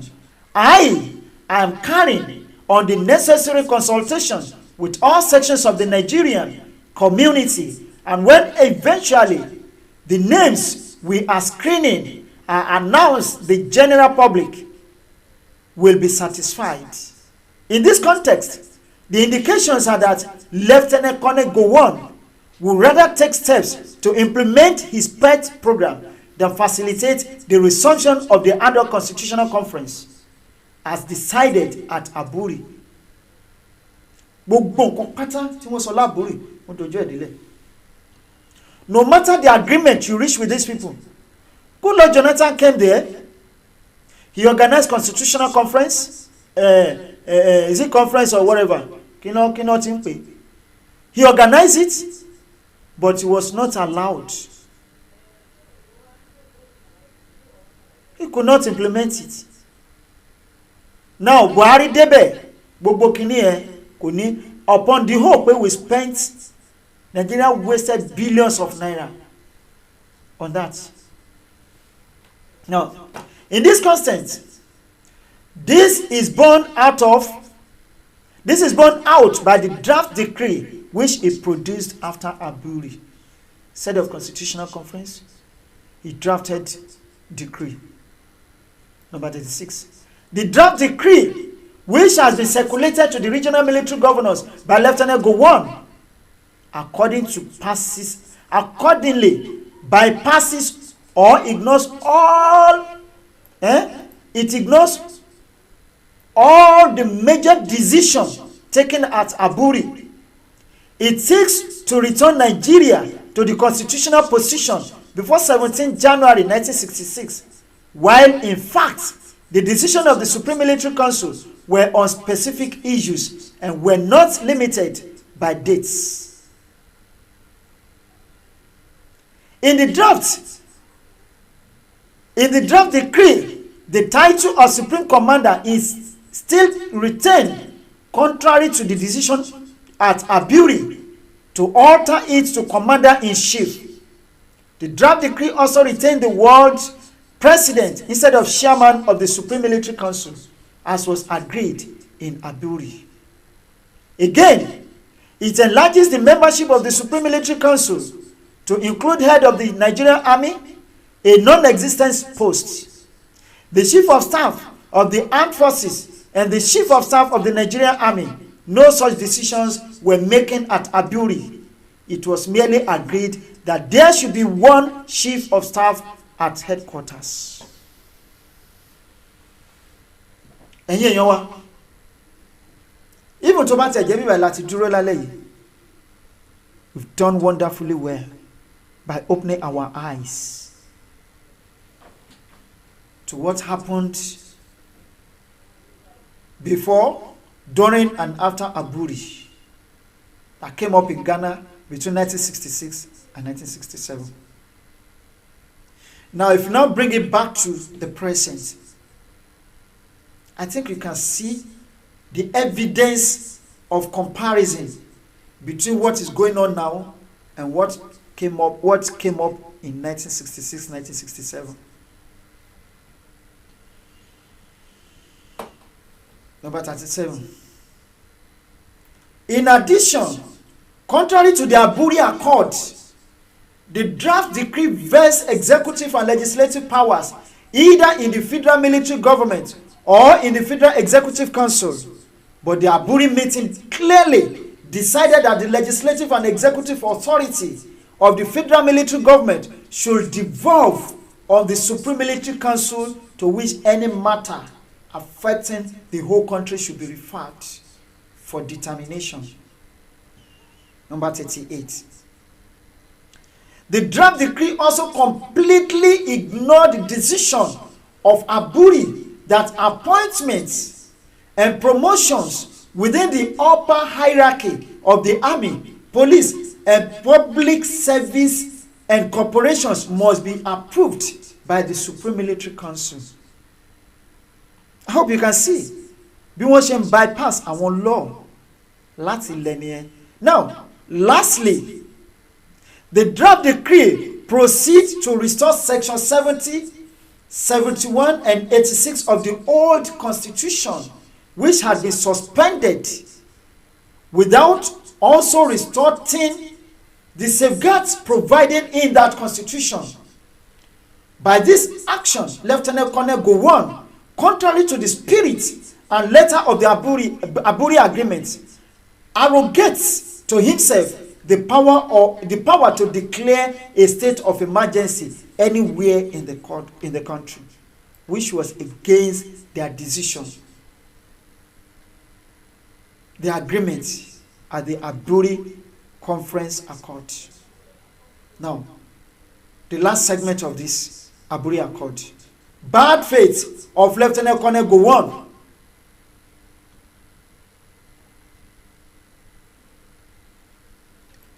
Number 40. The failure of Lieutenant Colonel Gowon to adhere to the decision unanimously reached at Aburi is only the latest evidence of his bad faith, inconsistency, and lack of realism. The same thing is happening to Buhari today. Number 41. On the first day of his seizure of power, he had pleaded for cooperation from the East military government and had promised to retain power only temporarily, but to retain the power for 9 years in order to normalize the extraordinary conditions created by himself and his fellow northerners, military and civilian. Thereafter, the military leaders were to meet and decide on the leadership. Lieutenant Colonel Gowon has never fulfilled that promise. The breach of his promise to see to the returns of arms and ammunition to northern soldiers evacuated from the east has already been mentioned in paragraph 8 above. Lieutenant Colonel Gowon also assured the military government of the east in August 1966 that he will stop the killing in the country. But these killings subsequently increased in organization and ferocity until they reached the proportion of a pogrom. The same thing is happening in Nigeria today. We are fighting insecurity. We are fighting insecurity.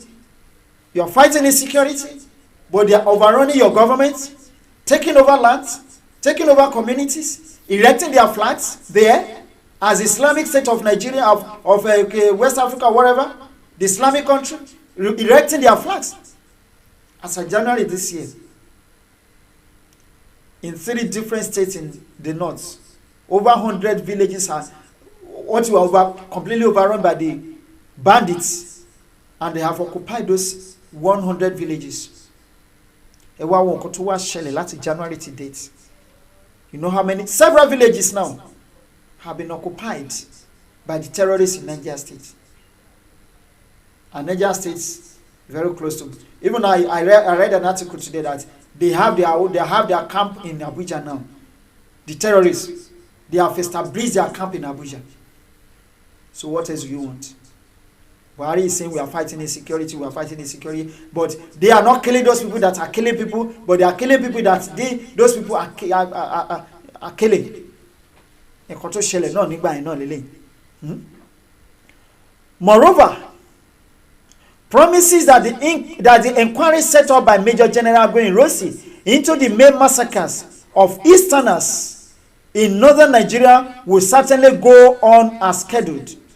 Nothing has been heard again about this inquiry ever since. So also, most of the difficulties preventing the return of normal conditions in the country have stemmed from Lieutenant Colonel Gowon's bad faith in the implementing the unanimous decision reached by the representatives of the military leaders at their meeting in Lagos on August 9.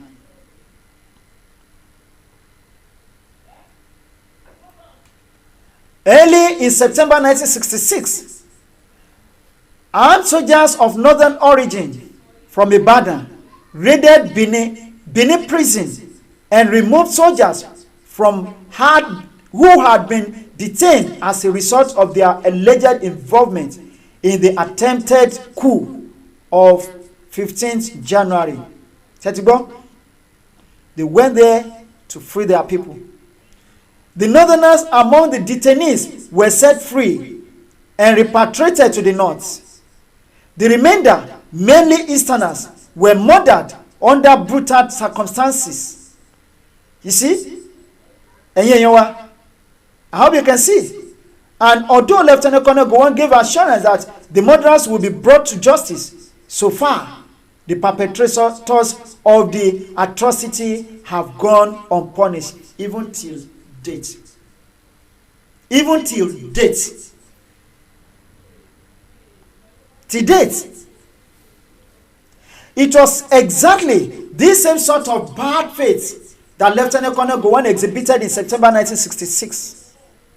In his opening address to the Adult Constitutional Conference, he had himself instructed the delegates to choose one of their following alternatives in formulating a new constitution for Nigeria. 1. A federal system with a strong central government. 2. A federal system with a weak central government. C. A confederation. D. An entirely new arrangement which may be peculiar to Nigeria. Those are the 4 alternatives. He said, the 4 options. He sets down fún àwọn adult committee to sit fún constitutional conference in September 1966. But shortly after that, the ad hoc committee was disbanded, suspended indefinitely. Now, at the same time,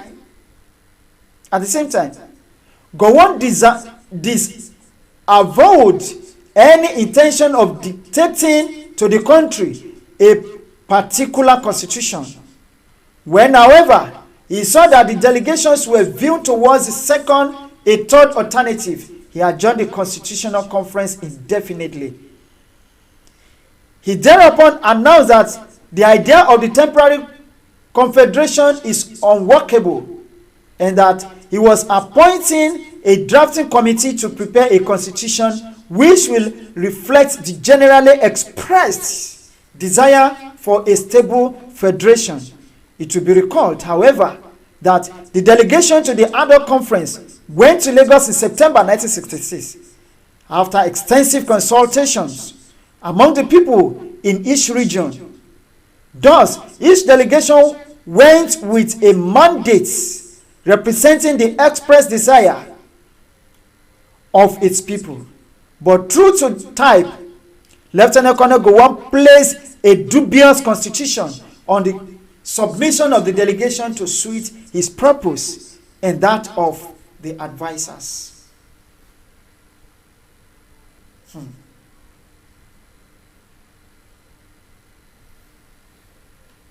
Number 44. Contrary to the decision of Aburi, recruitments into the army has continued in different parts of the country. Despite to the decision of Aburi recruitment into the army, despite the Aburi decision,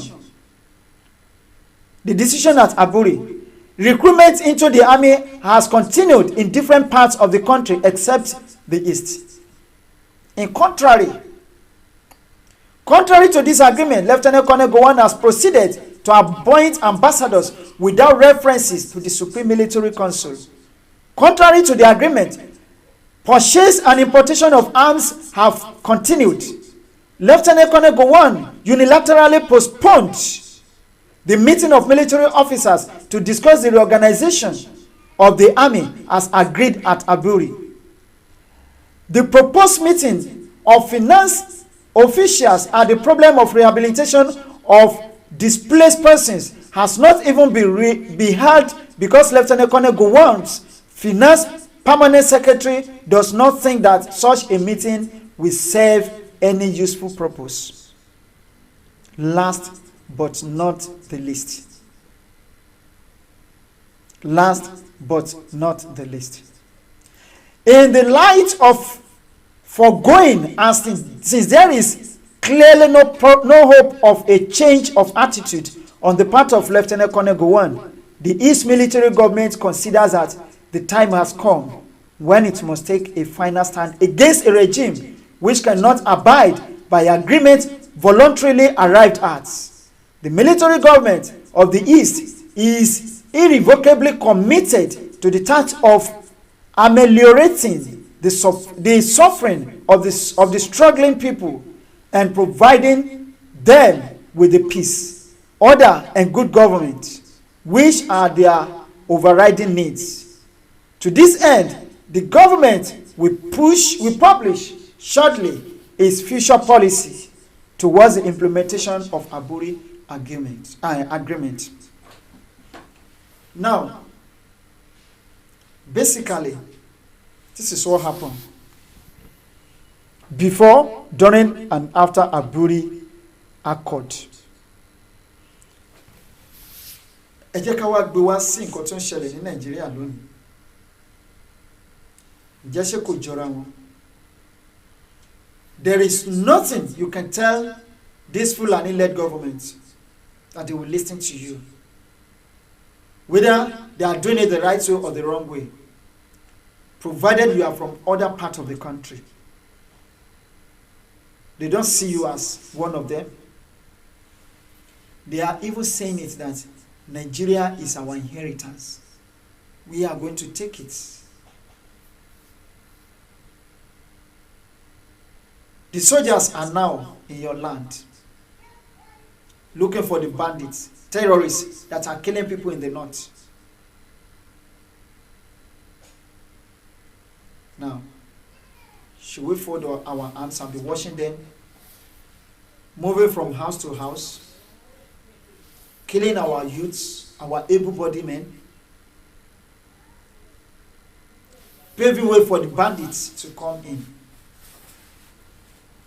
Or we should say no once and for all? One thing I can assure you is this: if we come together as one, Nigerian government cannot stand us. They cannot stand on our way. The only people that can stop us from getting our independence is ourselves. And what a heart can conceive, it can achieve.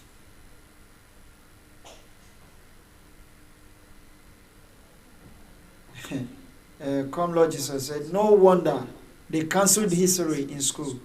Truly and certainly, Fulanis lack the ability to love or accept any other tribes of human as human beings. If only the Yorubas wake up from their slumbers. This is the Gowon the Nigeria is celebrating right. Taiwo Banuso, self-determination is the way forward. The present government will not live in peace. So,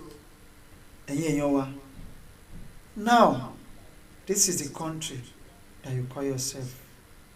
In this community, Madamai, in Taura local government, Cabinet State, as you can see, the gaping hole on the earth was too big for human beings to excavate. Molestation and harassment of innocent people. Gather people. Yet, they are not harassing the Boko Haram terrorists back in the north. They hold me, they conduct meeting with them, they laugh and smile together. Come this way. But they are harassing our people. I was buying bread, 10,000 naira bread, sharing them one. Come this way. No campaign, nothing. The country Sharing bread, 10,000 worth that of you bread. found yourself. When they came, nobody was doing the Look at our youth.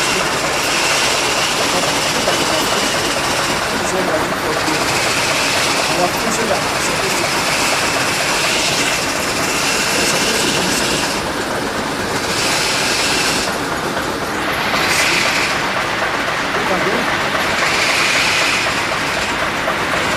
Kí lorúkọ ẹ?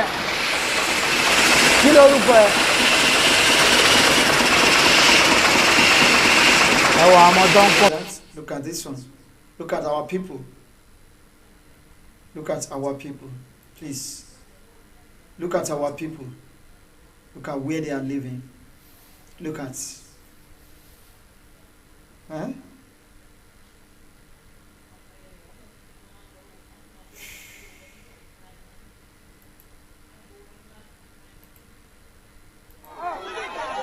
Ọ̀gá mo dey go back, mo dey go. Hey, Dọ́jà, a ti fún wọn bẹ́ẹ̀ yẹn. Hey,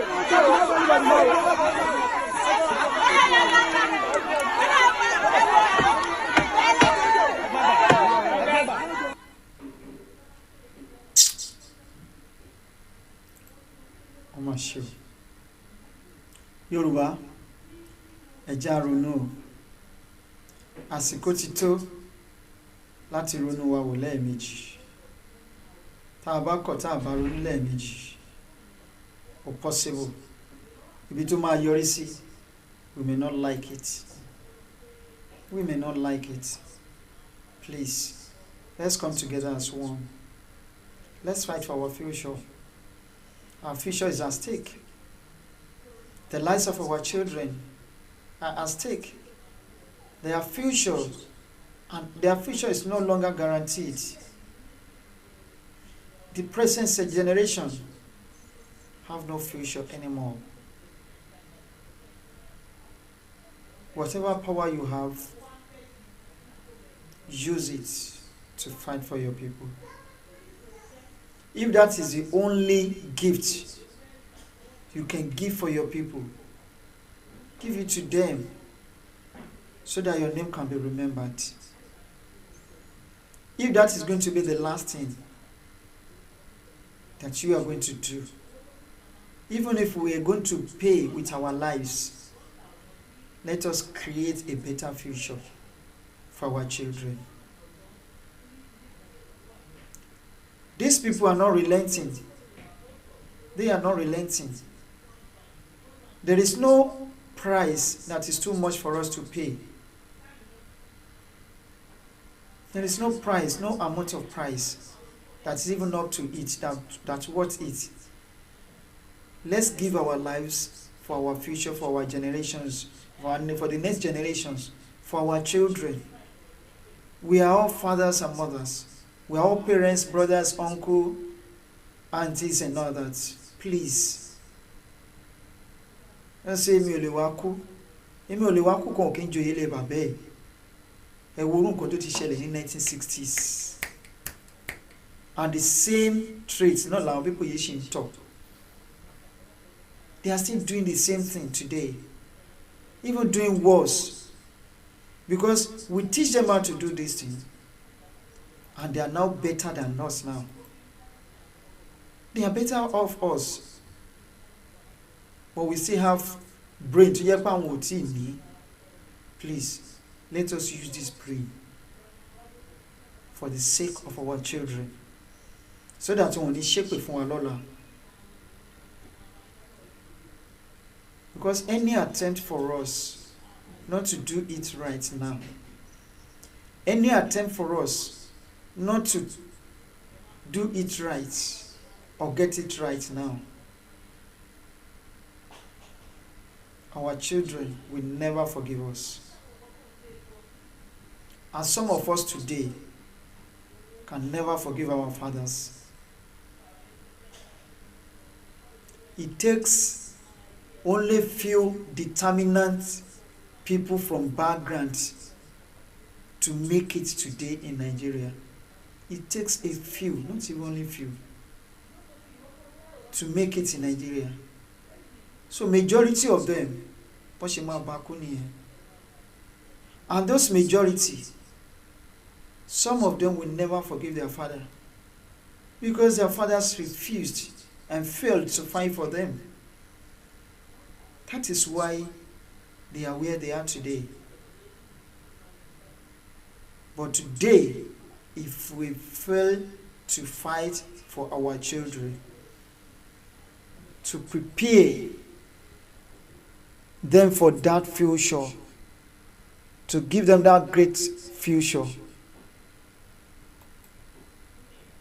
Even after Tabati Loton in the grave, we'll be blaming ourselves rather than none. Thank you so much for being part of this program today.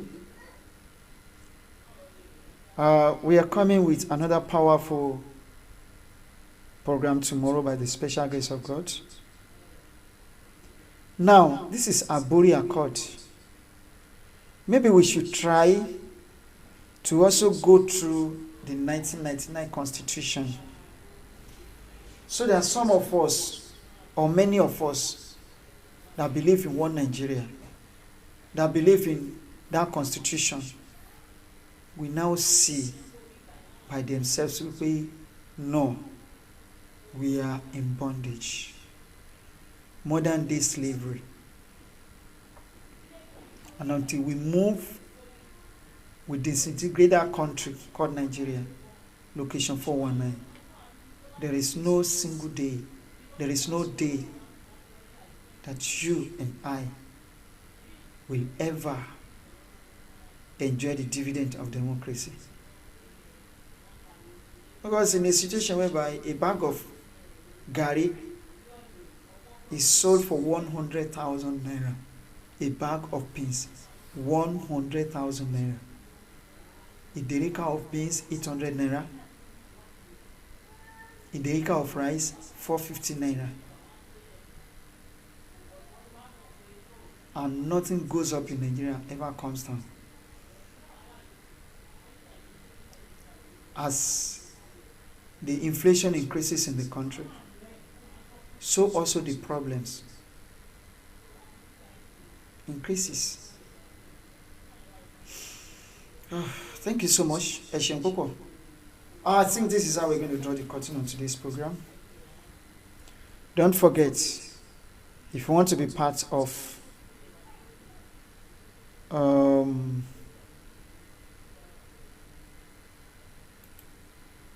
setting Lady K free, you can call us after the program. Or if you want to be part of this program tonight, maybe we should open the line for like 2 minutes. We've spent 2.5 hours here, so we have maybe we should open the line for like 2 minutes. We are like by 1 or 2 calls, so we'll be expecting your call. If you want to be part of this program, call us now, and then.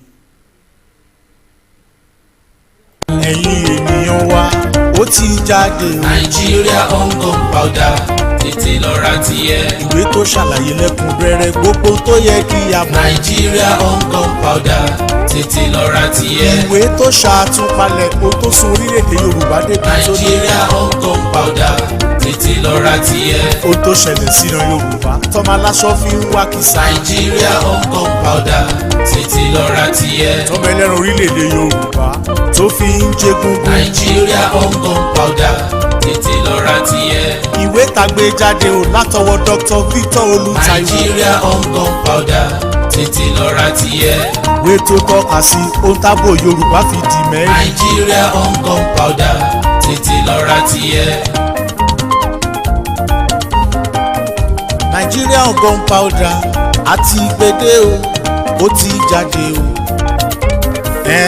Ìpolongo ìwé yìí wà fún rírà láti dáàbò bo orílẹ̀-èdè wa. Ó ṣe pàtàkì lọ ra tiẹ̀. Ìwé tó máa ràn wá lọ́wọ́ bórílẹ̀-èdè Yorùbá ṣe bọ́ lóko ẹrú.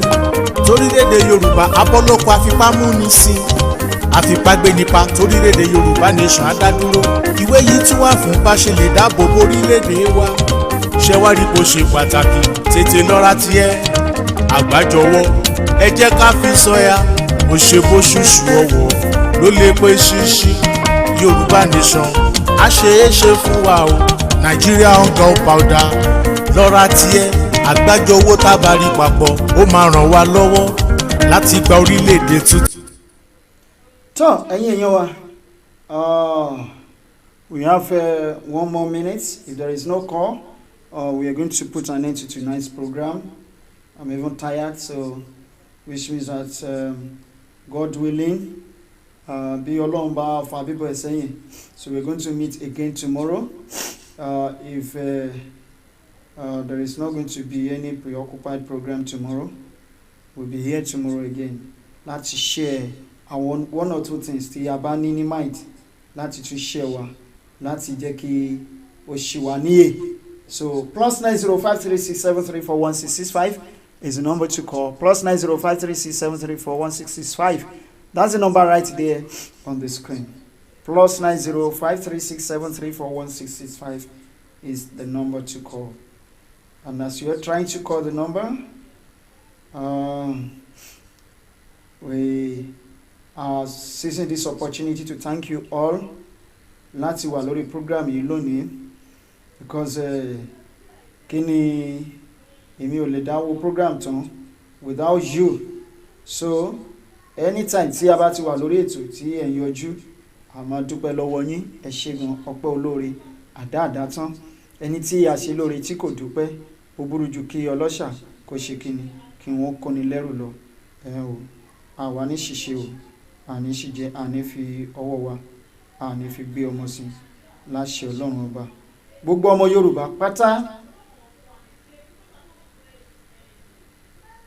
Yorùbá pátápátá a máa délẹ̀ ìlérí o.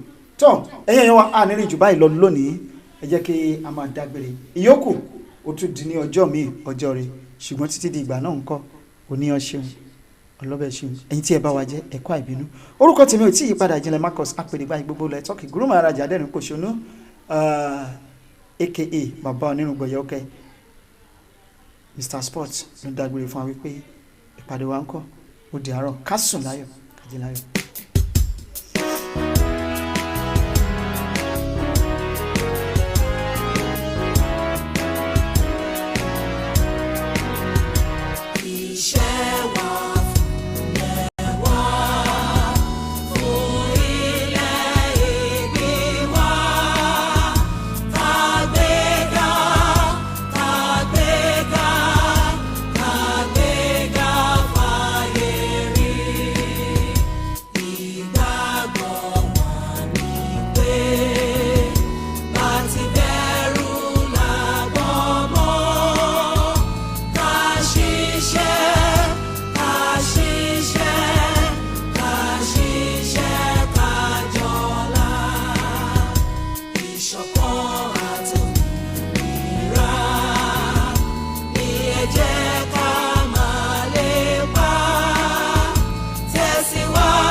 ọlọ́kadà àgbẹ̀ tó ń roko ẹ jẹ́ ká fọwọ́sowọ́pọ̀ ká lè dé ilẹ̀ lérí tiwa ilẹ̀ Oòduà ẹ̀yin lọ́balọ́ba wa ká gbé àjọ tó ní ìrònú wálé.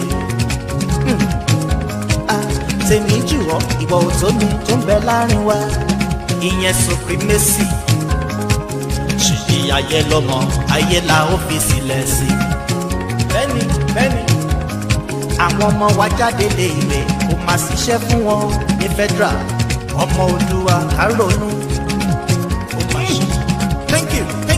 àní ká fọwọ́sowọ́pọ̀ ká gba òmìnira ká fọwọ́sowọ́pọ̀ pẹ̀lú Ìgbòho àjò lè dàbí ilé o ká padà sílé wa.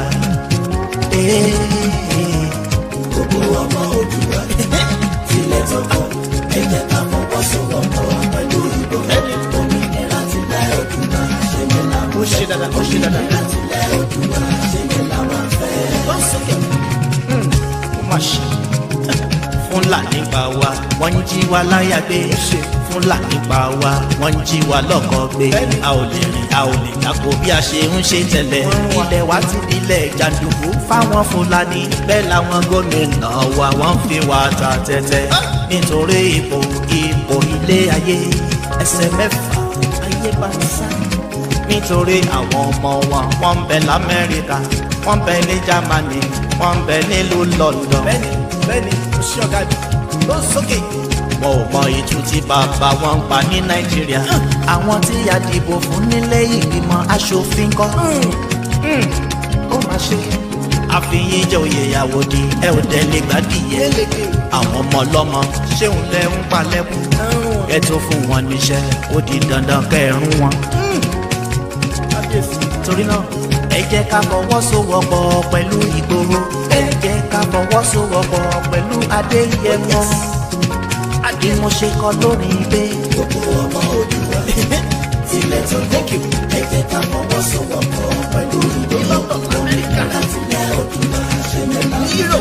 òmìnira tilẹ̀ Oòduà ṣe yẹn láwa fẹ́. ìfẹ́ ló ṣe kókó. all right bóyá kárẹ̀lẹ̀ ilé bàbá mi. tani ó sókè. Ìbàgà ní Adams akọni olóríire. Ààrẹ Ọ̀nà Kakanfò tilẹ̀ Yorùbá pátápátá worldwide. ẹ jẹ́ ká fọwọ́sowọ́pọ̀ pẹ̀lú Ìgbòho sí. ẹ jẹ́ ká fọwọ́sowọ́pọ̀ kó lè dára. ilẹ̀ bàbá wa ò ní bàjẹ́ o lákòókò yìí. orílẹ̀ jẹ́ fọmọ Oòduà nílé lóko. ẹ jẹ́ ká fọwọ́sowọ́pọ̀ kó lè dára. ilẹ̀ Oòduà ò ní bàjẹ́ o. gbogbo ọmọ Oòduà tilẹ̀ tó kọ́. ẹ jẹ́ ká fọwọ́sowọ́pọ̀. ẹ jẹ́ ká fọwọ́sowọ́pọ̀. òmìnira tilẹ̀ Oòduà ṣe yẹn láwa. òmìnira tilẹ̀ Oòduà ṣe yẹn láwa fẹ́. òmìnira tilẹ̀ Oòduà ìyẹn làwa ń fẹ́. òmìnira tilẹ̀ Oòduà ṣe yẹn láwa fẹ́. òmìnira tilẹ̀ Oòduà ìyẹn là ń tọrọ. òmìnira tilẹ̀ Oòduà ṣe yẹn láwa fẹ́.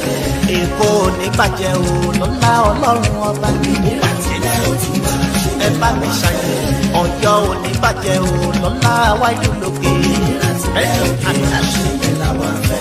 Èkìtì onídàrú o ilẹ̀ Oòduà ni. òmìnira tilẹ̀ Oòduà ṣe yẹn láwa fẹ́.